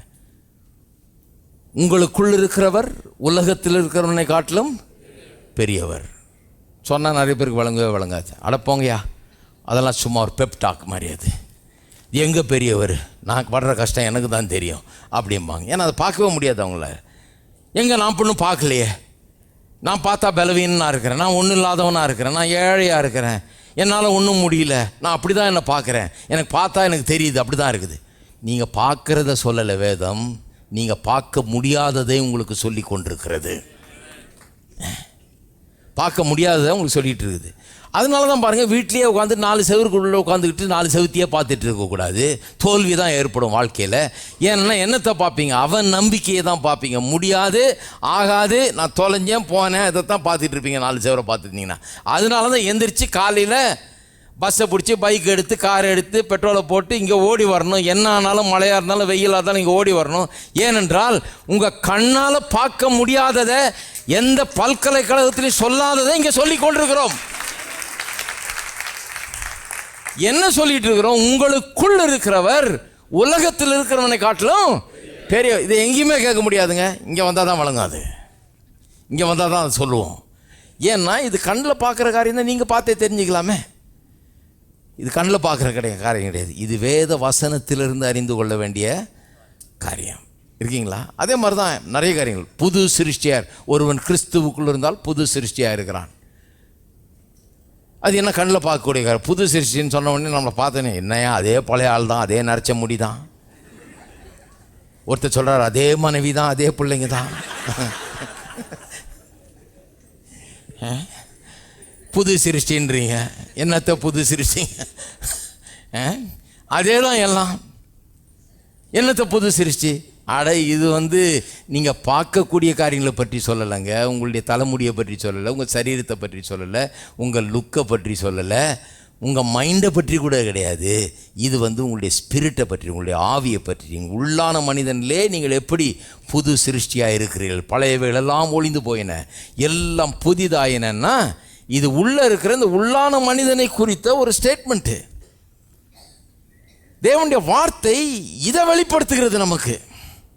அதனால தான் நிறைய பேருக்கு இது புரியவே மாட்டேங்குது. பாருங்கள், என்ன அது ரொம்ப அன்ரீசனபுளாக இருக்குது, ரொம்ப புதிராக இருக்குது. இது வேத வசனம் என்ன அப்படியா சொல்கிறது? உங்களுக்குள் இருக்கிறவர் உலகத்தில் இருக்கிறவனை காட்டிலும் பெரியவர். என்னது இது? எனக்கு ஒன்றும் புரியல அப்படிம்பாங்க. ஏன் புரியலன்னா, ஆவிக்குரிய மண்டலம்னு ஒன்று இருக்குது அப்படிங்கிறது புரியல. இந்த வேத வசனம் நாம் பார்க்குறதே அல்ல, நம்ம காணக்கூடாததை நமக்கு விவரித்து சொல்லுகிற ஒரு புஸ்தகமாக நமக்கு இருக்கிறது. அப்போ நான் எந்த விதத்தில் அவர் இருக்கிற பிரகாரமாகவே நாம் இந்த பூலோகத்தில் இருக்கிறோம்னு சொன்னால் எந்த விதத்தில் இருக்கிறோம்? ஆவியிலே நம்ம இயேசுவை போலவே தான் இருக்கிறோம். அதனால தான் வேதவசனம் சொல்லுது, மாம்சத்தின்படி நடவாமல் ஆவியிலே நடவுங்கள்னு சொல்லியிருக்குது. அப்படின்னா என்ன அர்த்தம்? நீங்கள் உள்ளே என்னவா இருக்கிறீர்களோ அது மாதிரியே வெளியும் நடக்க ஆரம்பிங்க. Let your life express it self from inside out. நீங்கள் உள்ள ஆவியில் இயேசுவை போலவே இருக்கீங்க பாருங்கள், அது மாதிரியே வெளியும் நடந்து கொள்ளுங்கள். தெரியுது வெளியில் அது மாதிரி நடக்கிறது இல்லைன்னு. ஹலோ, அதனால தான் சொல்லியிருக்குது, மாம்சத்தின்படி நடவாமல் ஆவியின்படி நடக்கிறவர்களுக்கு ஆக்கினை தீர்ப்பு இல்லை. திருப்பம் ரோமர்கள் நிருபம் ஒரு நிமிஷம் பார்ப்போம். இதெல்லாம் 8ஆம் அதிகாரத்தில் சில வசனங்களை வாசிக்கிறேன். 1 வசனம். ஆனபடியால் கிறிஸ்து இயேசுக்குட்பட்டவர்களாக இருந்து மாம்சத்தின்படி நடவாமல் ஆவியின்படியே நடக்கிறவர்களுக்கு ஆக்கினை தீர்ப்பு இல்லை. 5ஆம் வசனம். அன்றியும் மாம்சத்தின்படி நடக்கிறவர்கள் மாம்சத்துக்குரியவர்களை சிந்திக்கிறார்கள், ஆவியின்படி நடக்கிறவர்கள் ஆவிக்குரியவர்களை சிந்திக்கிறார்கள். ஆவிக்குரிய மனுஷர்கள் ஆகணுமா? ஆவிக்குரியவர்கள் ஆகணுமா? நீங்கள் ஸ்பிரிச்சுவல் ஆகணுமா?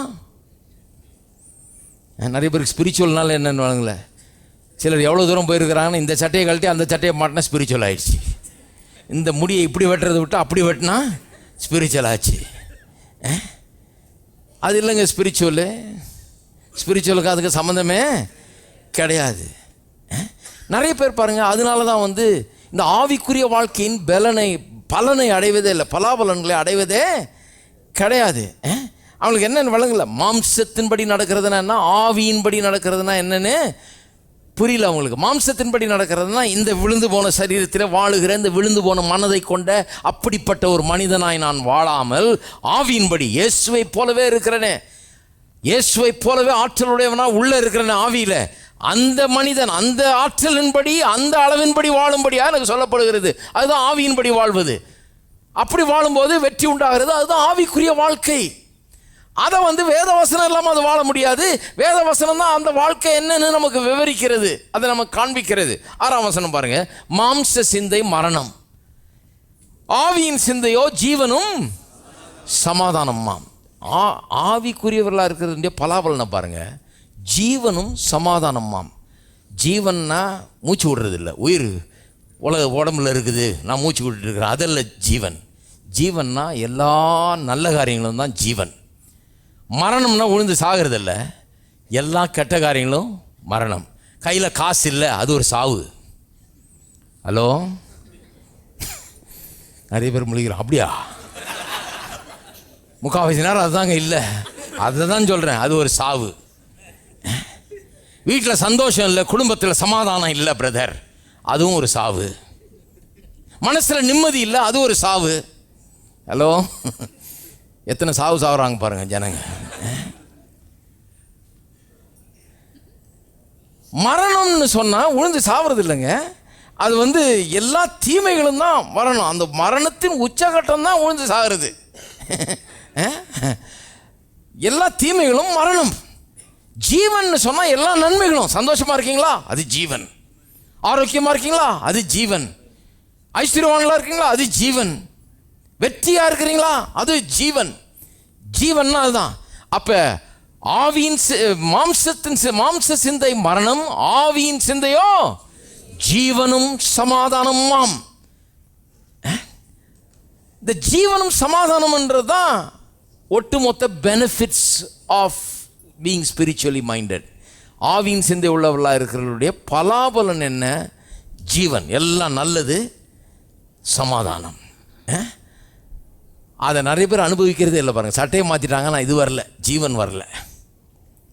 அதே தரித்திரம் தான், அதே சந்தோஷம் இல்லாத நிலை தான், அதே துர்பாக்கியம்தான், அதே அவல நிலை தான். ஆனால் இந்த ஜீவன் சமாதானன்றது அவங்க பார்த்ததே கிடையாது. 30 வருஷமாக கிறிஸ்தவங்களாக இருக்காங்க, சிலர்லாம் பார்த்ததே கிடையாது.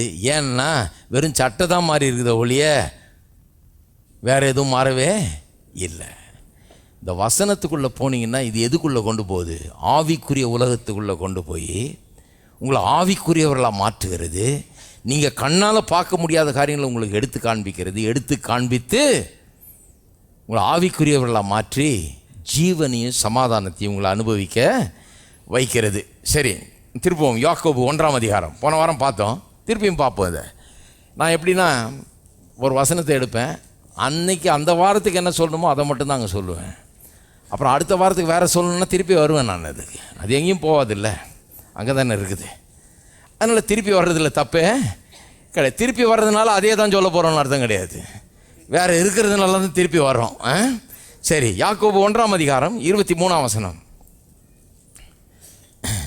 22ஆம் வசனத்திலிருந்து. அல்லாமலும் நீங்கள் உங்களை வஞ்சியாதபடிக்கு திருவசனத்தை கேட்கிறவர்களாய் மாத்திரமல்ல, அதன்படி.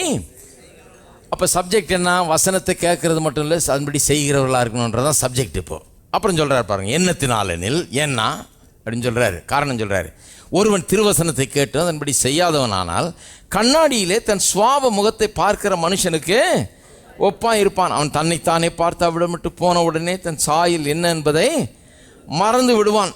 சுவாதீன பிரமாணமாகிய பூரண பிரமாணத்தை உற்று பார்த்து, அதாவது இந்த வசனத்தை, அதை சுவாதீன பிரமாணம்னு சொல்லுது, பூரண பிரமாணம்னு அழைக்குது. அதை உற்று பார்த்து அதிலே நிலைத்திருக்கிறவனே, இதை நல்லா கவனித்து இதிலேயே நிலைத்திருக்கிறவன் கேட்கிறதை மறக்கிறவனாக இராமல் அதற்கேற்ற கிரியை செய்கிறவனாக இருந்து தன் செய்கையில் பாக்கியவானாக இருப்பான். சரி, ஒரு காரியத்தை கவனிக்கணும் பாருங்க. வசனத்தை கேட்கறது மட்டும் இல்லை, அதன்படி செய்யணும். வசனத்தை கேட்டு அதன்படி செய்யாதவன் எப்படி இருக்கிறான்னா, தன் சுவாப முகத்தை கண்ணாடியில் பார்க்குற ஒரு மனுஷனுக்கு ஒப்பாக இருக்கிறான். கண்ணாடியில் ஏன் முகத்தை பார்க்குறான் பாருங்கள். நான் உங்களை பார்த்து தலை கலைஞ்சிருக்கு அப்படின்னு சொன்னோன்னு என்ன பண்ணுறீங்க? அப்படியா அப்படின்னு சொல்லி உடனே போய் கண்ணாடியை பார்க்குறீங்க இல்லையா? ஏன்னா உங்களால் உங்களை பார்க்க முடியல. உங்கள் முடியை பார்க்க முடியுதா? உங்களை முடியை பார்க்க முடியல. ஒரு கண்ணாடி தேவைப்படுது. ஏன்னா நீங்கள் உங்கள் முகத்தை பார்த்ததே இல்லை. ஹலோ, ஒரு ஷாக் கொடுக்குறாங்க இன்னைக்கு. நீங்கள் உங்கள் முகத்தை பார்த்ததே கிடையாது. இல்லைங்க, படம் வரைஞ்சி காமிச்சிருக்காரு, அவர் வரைஞ்சது உங்கள் மூஞ்சி தான் தெரியுமா உங்களுக்கு?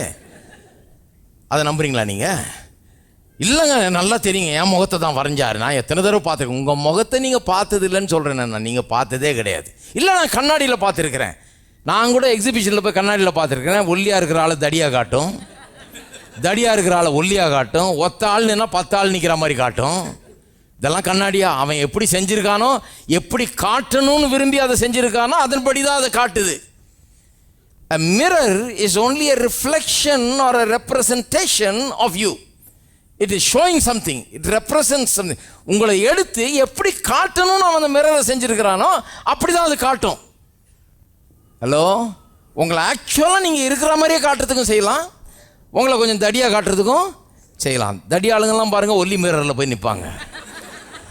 ஏன்னா ஒல்லியாக பார்க்கணுன்னு ஆசை அவங்களுக்கு. என்ன சாப்பிட்டாலும் சதை போடாத ஆளுங்கள்லாம் போய் என்ன பண்ணுவாங்க, தடி மிரரில் நிற்பாங்க. ஏன்னா அப்போ தான் தடியாக இருந்தால் எப்படி இருப்பேன்னு பார்க்கலான்னு.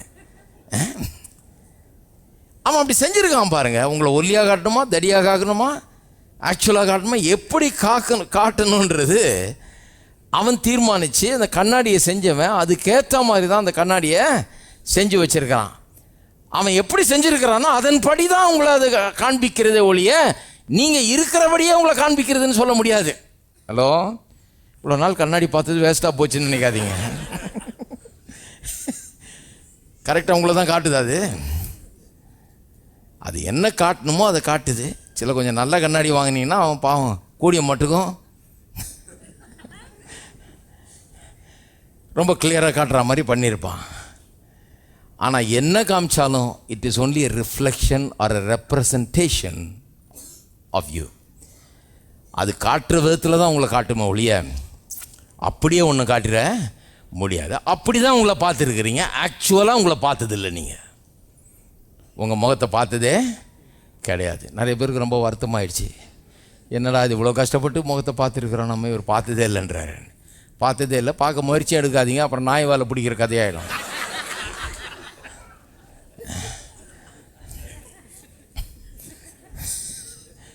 விடுங்க, அது உங்கள் முகம் தான் அங்கே தான் இருக்குது, இங்கேயும் போகல.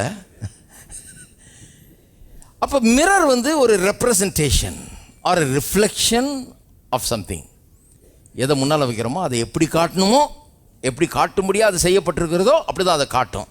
இந்த மிரரை உண்டாக்கினவர், இதுவும் ஒரு மிரர் தான், இதுவும் ஒரு கண்ணாடி தான்.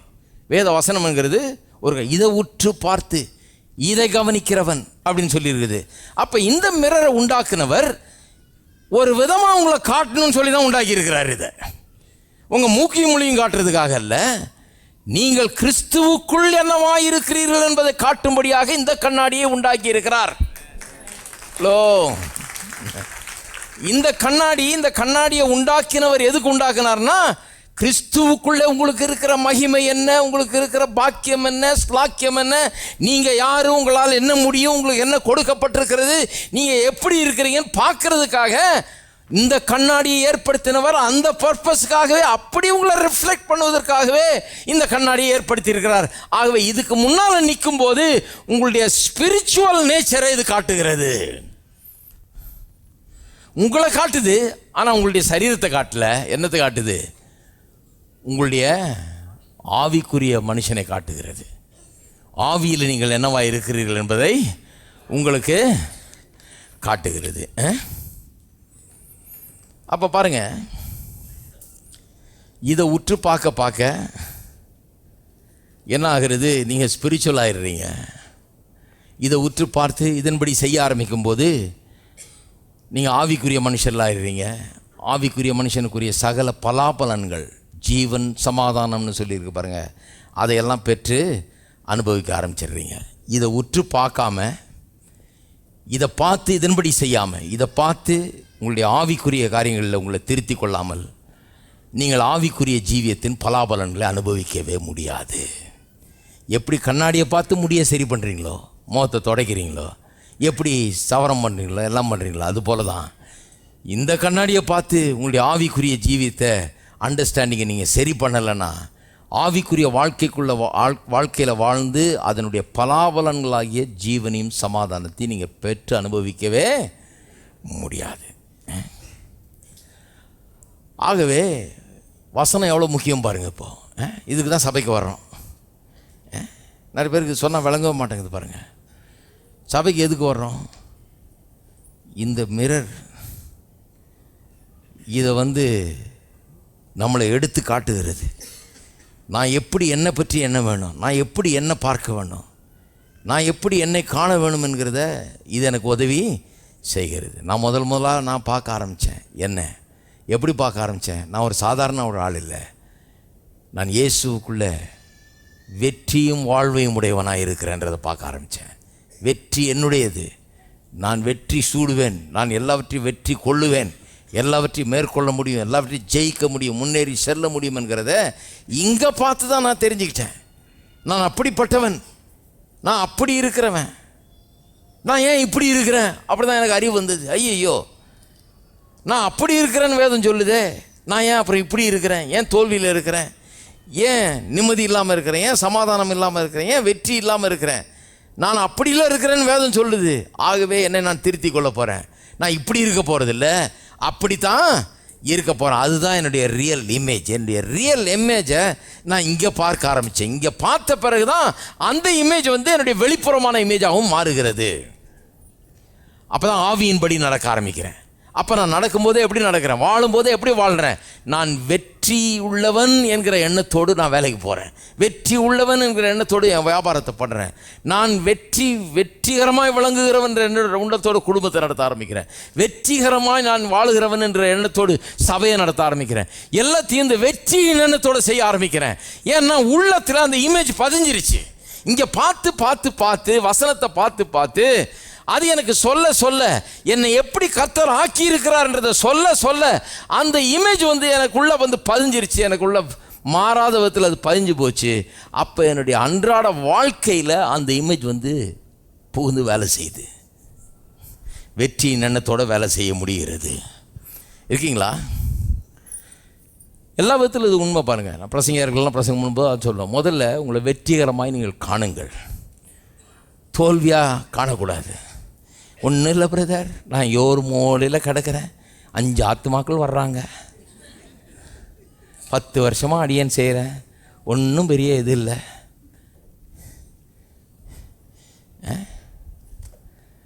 இப்படியே இருந்தால் அப்புறம் அந்த 5 பேரும் வர மாட்டாங்க.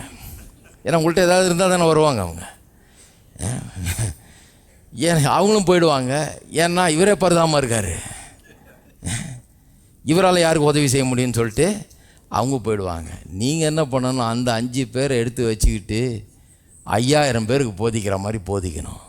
வெற்றியை பற்றியும் வாழ்வை பற்றியும் இயேசுவை பற்றி, இயேசு கல்வாரி செய்த காரியங்களை பற்றி, அவர்கள் என்னவா இருக்கிறார்கள் என்பதை பற்றி போதிக்க ஆரம்பிச்சிங்கன்னா திருதுப்புன்னு பார்த்தீங்கன்னா 500 பேர் இருப்பாங்க. அது அப்படியே ஏறிக்கிட்டே போகும், கதை மாறும். இதே தான் வியாபாரமும் வந்து சிலர் இருக்கிறாங்க.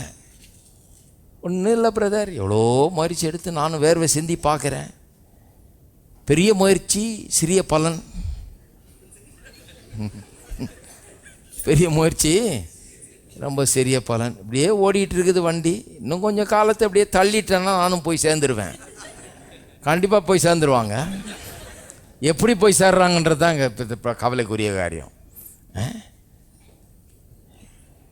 எப்படி போய் காசு பணம் ஒன்றும் இல்லாத, வீடு வாசல் ஒன்றும் இல்லாமல் போய் சேர வேண்டியதுதான்.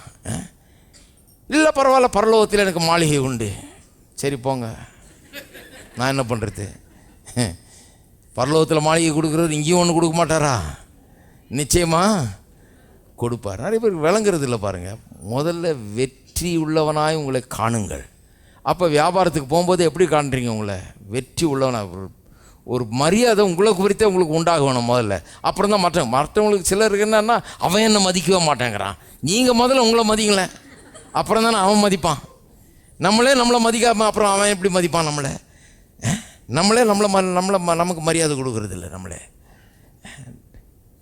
இதுதான் வேலை. பாருங்கள், இந்த ஆவிக்குரிய காரியங்களை இந்த வேத வசனம் காண்பிக்கிறது. நான் எப்படிப்பட்டவன்? நான் கிறிஸ்துவுக்குள்ளே இருக்கிறேன், நான் ஆசீர்வதிக்கப்பட்டவன், நான் உயர்ந்தவன், நான் கீழா இல்லை மேலா இருக்கிறேன், வாலா இல்லை தலையாக இருக்கிறேன் அப்படிங்கிறத இந்த வேத வசனம் எனக்கு காண்பிக்கிறது. நான் ஆவியின்படி நடக்க ஆரம்பிக்கிறேன். நான் மாம்சத்தில் பார்க்கிற என்னுடைய தோல்வியின்படி நடக்கலை, ஆவியிலே நான் பார்க்கிற என்னுடைய வெற்றியின்படி நடக்க ஆரம்பிக்கிறேன். மாம்சத்தில் பார்க்கிற என்னுடைய வியாதியின்படி நடக்கலை, ஆவியில காண்கிற சுகத்தின்படி நடக்க ஆரம்பிக்கிறேன். மாம்சத்தில் பார்க்கிற தரித்திரத்தின்படி நடக்கல, ஆவியில பார்க்கிற ஐஸ்வர்யத்தின்படி சிந்திக்கவும் நடக்கவும் ஆரம்பிக்கிறேன். இப்படி வாழ்ந்து பாருங்க, அதுதான் ஆவியின்படி நடக்கிறது. நிறைய பேருக்கு ஆவியின்படி நடக்கவே முடியாது. ஏன்னா அதுக்கு வசனம் தேவை, இந்த வசனத்தை குறித்த விளக்கம் தேவை, வெளிப்பாடு தேவை. அப்பதான் ஆவியின்படி நடக்க முடியும். இருக்கீங்களா? ஹலோ,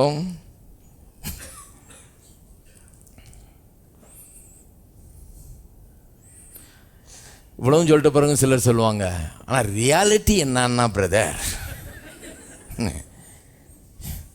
நான் இப்போவே சொல்லிடுறேன் உங்களுக்கு, நான் சொல்கிறது தான் ரியாலிட்டி. ஏன்னா வேத வசனம் தான் ரியாலிட்டி. வசனம் தான் ரியாலிட்டி. இல்லை பிரதர், என்னுடைய ஃபீலிங்கை உங்கள் ஃபீலிங்கை நீங்களே வச்சுக்கோங்க. இல்லை, இன்னைக்கு காலையில் என் மனைவி என்ன சொல்கிறான்னு சொல்கிறேன், அது உங்களுக்கும் உங்கள் மனைவிக்கும் போங்க, என்னமோ பண்ணுங்க. அவங்க சொல்ல நீங்கள் கேட்க போட்டோம். அது இங்கே வந்து உங்கள் மனைவி என்ன சொல்கிறான்னு பேசுறதுக்கு நான் என்னத்துக்கு? அதுக்கப்புறம் யார்? தேவாதி தேவன் கத்தாதி கத்தன் என்ன சொல்லியிருக்காருன்றதை பேசிகிட்டு இருக்கிறேன். அவர் சொல்லுகிறார், நான் பலவான் என்று, ஆகவே பலவான் என்று எப்போதும் சொல்லுவேன். ஆமென். அவர் சொல்லியிருக்கிறார், நான் ஐஸ்வர்யவான் என்று எப்போதும் சொல்லுவேன். அவர் சொல்லியிருக்கிறார், நான் நீதிமான் என்று எப்போதும் சொல்லுவேன். இல்லை பிரதர், 1000 பேர் அப்படி சொல்லும்போது எப்படி இருக்குது தெரியுமா? தெரியும் எனக்கு. அதனால தான் சொல்கிறேன், எப்போதும் கர்த்தர் சொல்கிறது தான் சொல்லுவேன். அவரை தான் 1000 பேர் நம்புறது கிடையாது. இருக்கீங்களா? இப்படியெல்லாம் சொல்ல வேண்டியதாக இருக்குது. ஏன்னா இதெல்லாம் சொல்லுவீங்கன்னு எனக்கு தெரியும். இப்படிலாம் சொன்ன உடனே நேரம் வந்து கேட்குறது இல்லை பாருங்கள். என்ன அது சொல்லிட்டார், அங்கேயே சொல்லிட்டார், போயிடும்.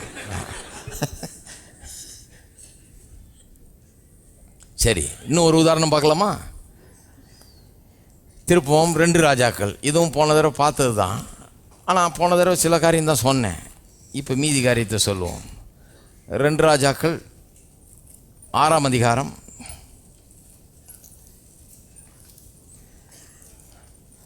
6ஆம் அதிகாரத்தில் அந்த கதை உங்களுக்கு தெரியும். சீரியா ராஜா இஸ்ரவேல் ஜனங்களை எதிர்த்து வருகிறான். அப்பப்போ வந்து பாளையம் இறங்குறது, சூழ்ந்து கொண்டு அவங்கள எப்படியாவது தோற்கடிச்சிடலான்னு சொல்லி திட்டமிட்டு ரகசியமாக திட்டம் போட்டு வந்து பாளையம் இறங்குறது. ஆனால் அவன் பாளையம் இறங்கின போதெல்லாம் பார்த்திங்கன்னா இவனை சுற்றி பாளையம் இறங்கிடுறான் அவன் இஸ்ரவேல் ராஜா. இவனுக்கு பெரிய இதாக இருக்குது, என்னடா இது, நம்ம இவனை தந்திரம்பா ராத்திரியெல்லாம் பிளான் பண்ணி வந்து சேனையை கொண்டாந்து இறக்குறான், கடைசியில் இவன் நம்மளை சுற்றி சேனையை இறக்கிடுறானே, தோற்கடிச்சிட்றானே ஒரு தடவைன்னு சொல்லிட்டு கூட்டம் கூட்டி, யாரோ ஒரு உளவாளி இருக்கிறாங்க, கண்டுபிடிங்க, முதல்ல போய் சொல்லிடுறான் அந்த ராஜா கிட்ட. அதனால தான் நமக்கு ஒரு தடவையும் அவங்க நம்மளை பிடிச்சிட்றாங்க அப்படின்னு சொல்லி கேட்குறப்ப ஒருத்தன் சொல்கிறான், இல்லைங்க உளவாளியும் கிடையாது, ஒன்றும் கிடையாது, அங்கே ஒரு தீர்க்கதரிசி இருக்கிறான், அவன் வந்து இந்த 4 செவத்துக்குள்ளே பேசுகிறதெல்லாம் போய் ராஜாவுக்கு சொல்லிடுறான், அவனுக்கு கத்துறதெல்லாம் வெளிப்படுத்திடுறாரு, அதனால தான் நமக்கு தோல்வின்னு சொல்ல உடனே அவனை பிடிக்கிறதுக்கு ஒரு இராணுவத்தையே அனுப்புகிறான். அவன் ரதங்களையும் குதிரையும் எல்லாத்தையும் அனுப்புகிறான். அந்த வேலைக்காரன் வந்து இதெல்லாம் சொன்னேன் இல்லையா, வேலைக்காரன் வந்து எட்டி பார்க்குறான். எட்டி பார்த்துட்டு பயந்து போய், ஐயோ ராணுவம் குதிரையெல்லாம் வந்துருக்குது, நம்ம என்ன செய்வோம் என்று வந்து வேலைக்காரன் வந்து எஜமானிடத்தில் சொல்லுகிறான் இல்லையா. இப்போ வாசிங்க 16ஆம் வசனம். அதற்கு அவன், பயப்படாதே, அவர்களோடு இருக்கிறவர்களை பார்க்கலும் நம்மோடு இருக்கிறவர்கள் அதிகம் என்றான். இதை கேட்ட உடனே நிறைய பேர் என்ன சொல்லுவாங்க, பாருங்கய்யா இந்த தீர்க்கதரிசி அவரை மாதிரி ஒரு புழுகாண்டி இருக்க முடியாது, எப்படி புழுகிறார் பாருங்க, அவர்களோடு இருக்கிறவர்கள் பார்க்கலாம் நம்மோடு இருக்கிறவர்கள் அதிகம்னு இப்படி சொல்லலாமா? எவ்வளோ பெரிய பொய். அவர் கூட ஒரு ஆள் கூட கிடையாது, இந்த வேலைக்காரன் ஒருத்தன் தான் இருக்கிறான். ஆனால் என்ன சொல்கிறாரு, அவர்களோடு இருக்கிறவர்கள் நம்மோடு இருக்கிறவர்களை காட்டிலும், நம்மோடு இருக்கிறவர்கள் அவர்களோடு இருக்கிறவர்களை காட்டிலும் அதிகம் அப்படின்னு சொல்கிறாரு. இதை மாதிரி ஒரு புழு எங்கேயாவது கேட்டிருக்கீங்களா? இது தான் எனக்கு இந்த விசுவாச பிரசங்கியாரில் பிடிக்க மாட்டேங்குது. சுகம் இல்லைன்னு சொன்னால் சுகமாக இருக்குன்னு சொல்லு அப்படின்றாங்க. நான் இல்லாததை இருக்கிற மாதிரி சொல்கிறாங்க, அப்புறம் அது இருக்குன்னு சொல்கிறாங்க. அப்படி நாங்கள் சொல்லவே இல்லையே, இல்லாததையா இருக்கிற மாதிரி சொன்னோம், அது பொய். இருக்கிறத தான் இருக்கிறதா சொல்கிறோம். இருக்கிறதுன்னு சொன்னால் ஆவிக்குரிய உலகத்தில் இருக்குது. அதுதான் பாயிண்ட்டே, இன்றைக்கி பிரசங்கமே அதுதான்.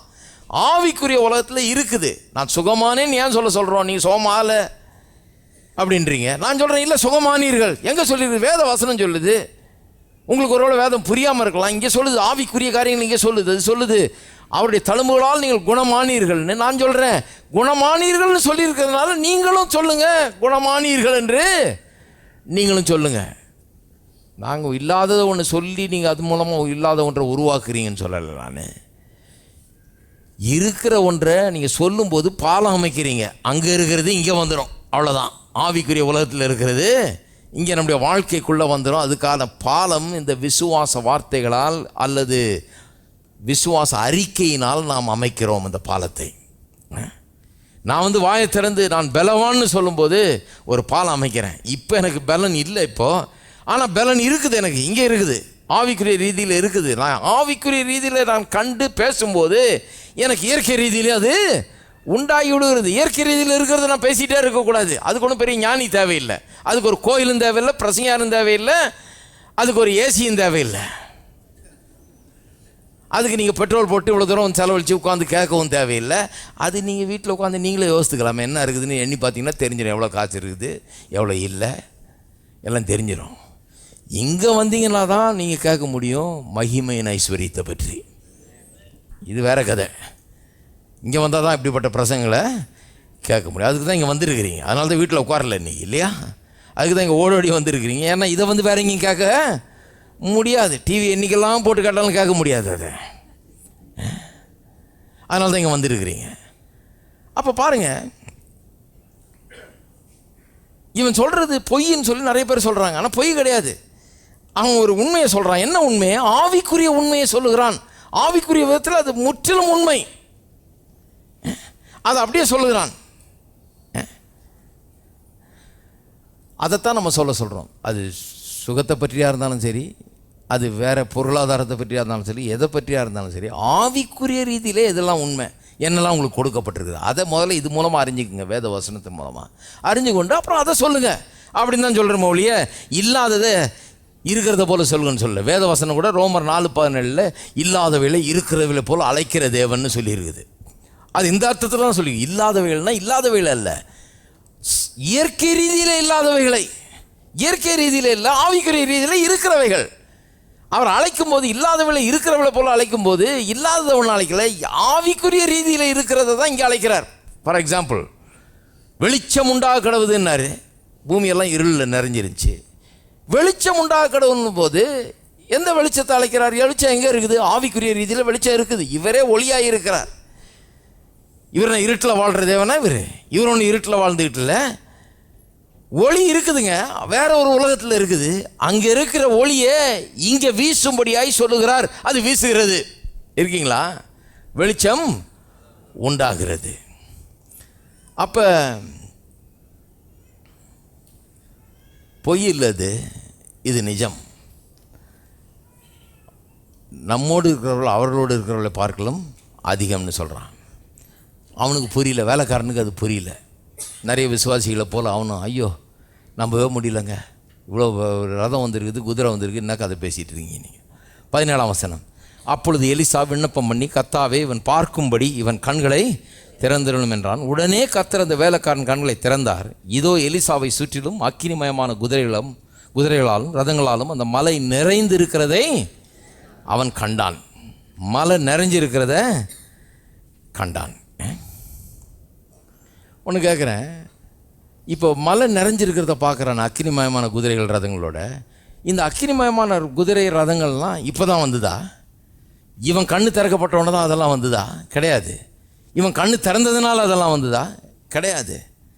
ஏற்கனவே அங்கே இருக்குது, இப்போ தான் இவன் கண்ணு திறந்தது. இவன் கண்ணு திறந்தவொடனே இவனுக்கு நிம்மதி உண்டானுச்ச ஒழிய, ஏற்கனவே அங்கே குதிரைகளும் ரதங்களும் அக்கினிமயமான குதிரைகளும் ரதங்களும் இருந்து வந்தது. ஏன்னா எலிசா ஏற்கனவே பார்த்துட்டாரே, அவர் பார்த்துட்டு அதில் தான் அவர் நிம்மதியாக இருக்கிறாரு. இவன் தான் பார்க்க முடியல, இவன் தத்தளிச்சிட்டு இருக்கிறான்.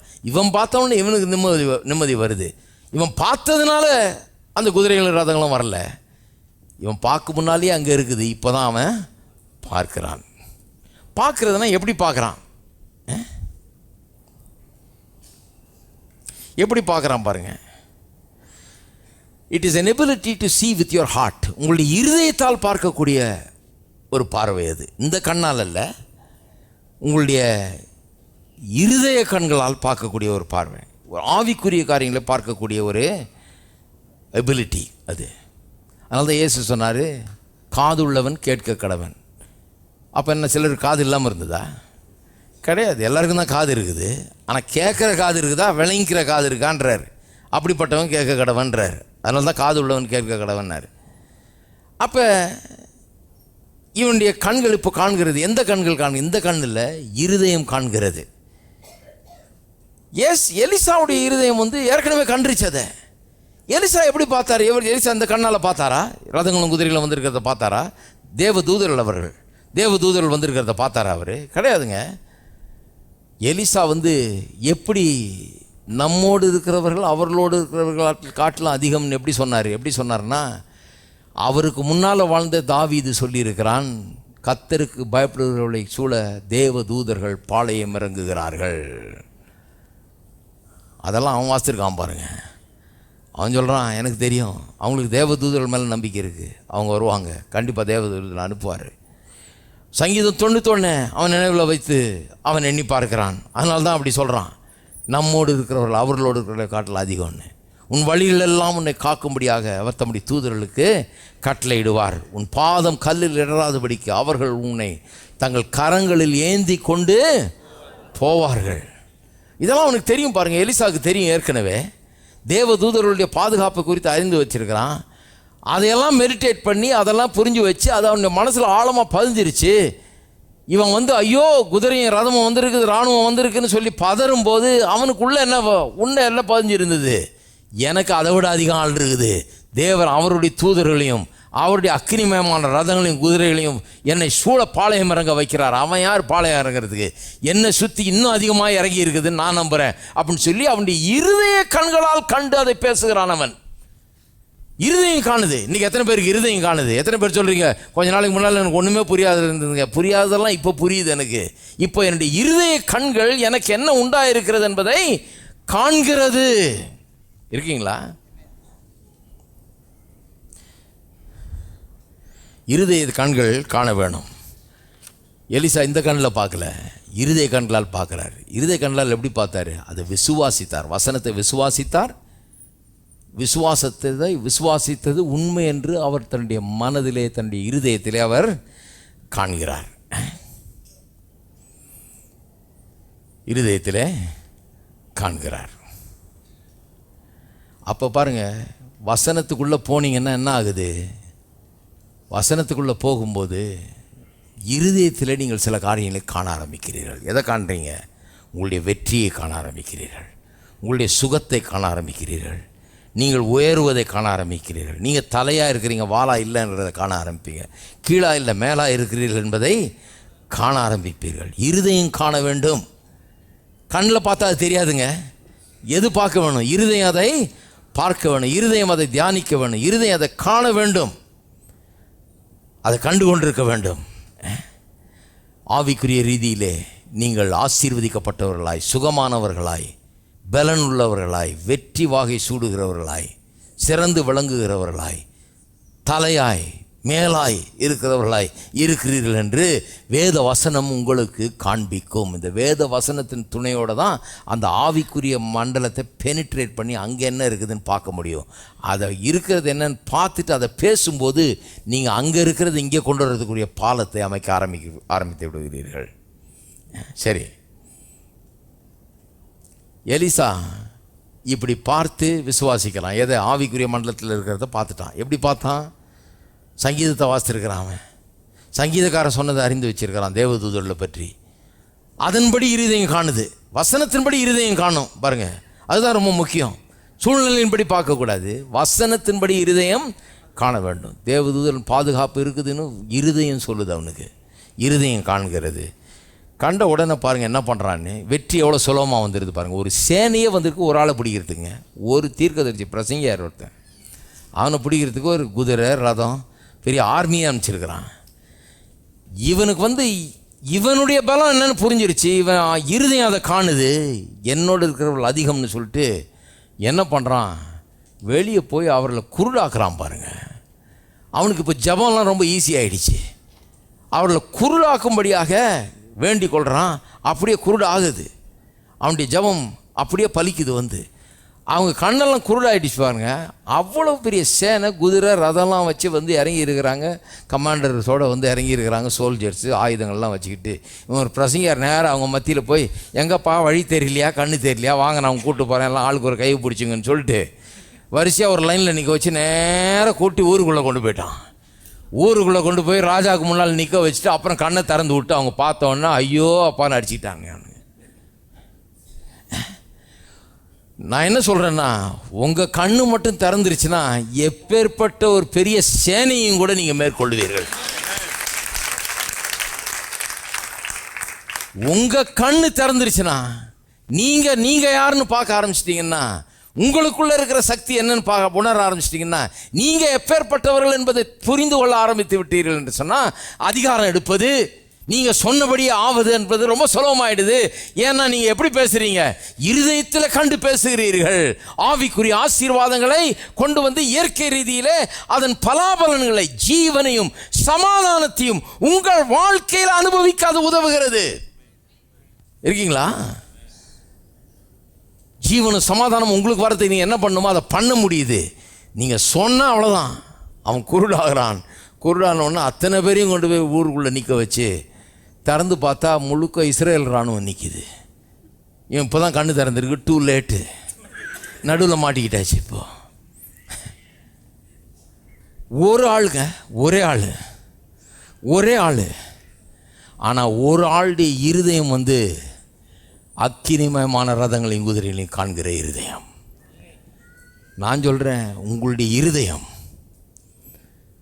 திறக்கப்படுமானால், இருதய கண்கள் திறக்கப்படுமானால், பிரகாசமுள்ள மனக்கண்கள் உங்களுக்கு உண்டாகுமானால், இந்த உலகத்தில் இருக்கிற எவ்வளவு பெரிய சக்தியானாலும் உங்களை தோற்கடிக்க முடியாது. அவைகளின் மீது நீங்கள் வெற்றியை காண்பீர்கள். எழுந்து நிற்போம். அடுத்த வாரம் தொடருவோம்.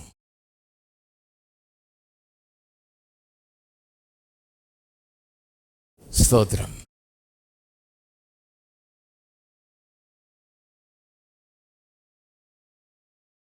எல்லாம் கரங்களை உயர்த்தி கர்த்தரை ஸ்தோத்திரிப்போம். எங்கள் அன்பின் பிதாவே, கர்த்தராகிய இயேசுவின் நாமத்தில் மண்டையில் வருகிறோம், துதிக்கிறோம், ஸ்தோத்திரிக்கிறோம். பிரகாசமுள்ள மனக்கண்களை இன்றைக்கு எங்களுக்கு தருகிறபடியால் நமக்கு ஸ்தோத்திரம். ஆவிக்குரிய ரீதியிலே, ஆவிக்குரிய மண்டலத்திலே எங்களுக்காக என்னவெல்லாம் வைக்கப்பட்டிருக்கிறது என்பதை காணக்கூடிய ஒரு ஆற்றலை நீர் எங்களுக்கு தருகிறபடியால் நமக்கு ஸ்தோத்திரம். இந்த இயற்கைக்கு அப்பாற்பட்ட விதத்தில் காரியங்களை காணும்படியாக மனக்கண்கள் திறக்கப்படுவதாக. ஜனங்கள் தங்களுடைய ஆசீர்வாதங்களை காணட்டும். தேவனவர்களுக்காக ஏற்படுத்தி வைத்திருக்கிற அனைத்து ஆசீர்வாதங்களையும் கண்கள் காணட்டும் கர்த்தாவே. இருதய கண்கள் காணட்டும். இவருடைய விசுவாசம் அதை எடுத்துக்கொள்ளட்டும் கர்த்தாவே. பெரிய வெற்றியை அவருடைய எல்லா சூழ்நிலையிலும் நீர் அவர்களுக்காக ஏற்படுத்தி வைத்திருக்கிறபடி நமக்கு ஸ்தோத்திரம். பவுல் ஜெபித்தது போலவே நாங்கள் ஜெபிக்கிறோம். பிரகாசமுள்ள மனக்கண்கள், எங்கள் தேவன் எப்படிப்பட்டவர் என்பதை அறிந்து கொள்ள, அவர் என்னவெல்லாம் எங்களுக்கு செய்து வைத்திருக்கிறார் என்பதை அறிந்து கொள்ள மனக்கண்கள் திறக்கப்படுவதற்காக நமக்கு ஸ்தோத்திரம். சகல சத்தியத்துக்குள்ள தேவரை நடத்துவீராக. இந்த இடத்தை விட்டு போகிறவர்கள் அவ நம்பிக்கையெல்லாம் நீங்கி உள்ளத்தில் நம்பிக்கை உள்ளவர்களாய், எதிர்காலத்தை குறித்த நம்பிக்கை உள்ளவர்களாய், தங்களுடைய சூழ்நிலையில் பிரச்சனைகளில் வெற்றியை எடுப்போம் என்கிற மாறாத நம்பிக்கையோடு, வெற்றியின் உணர்வோடு இந்த இடத்தை விட்டு கடந்து செல்லட்டும் கர்த்தாவே. வெற்றியை எடுக்கட்டும். இயேசுவின் மூலமாக தங்களுக்கு கொடுக்கப்பட்டிருக்கிற வெற்றியை சுதந்திரித்துக் கொள்ளட்டும், எடுத்துக்கொள்ளட்டும். வாழ்க்கையில் எல்லா விதத்திலும் ஜெயித்து காட்டட்டும் கர்த்தாவே. உம்முடைய நாமம் மகிமைக்காக அப்படி ஆகட்டும். இயேசுவின் நாமத்தில் ஜெபிக்கிறோம்.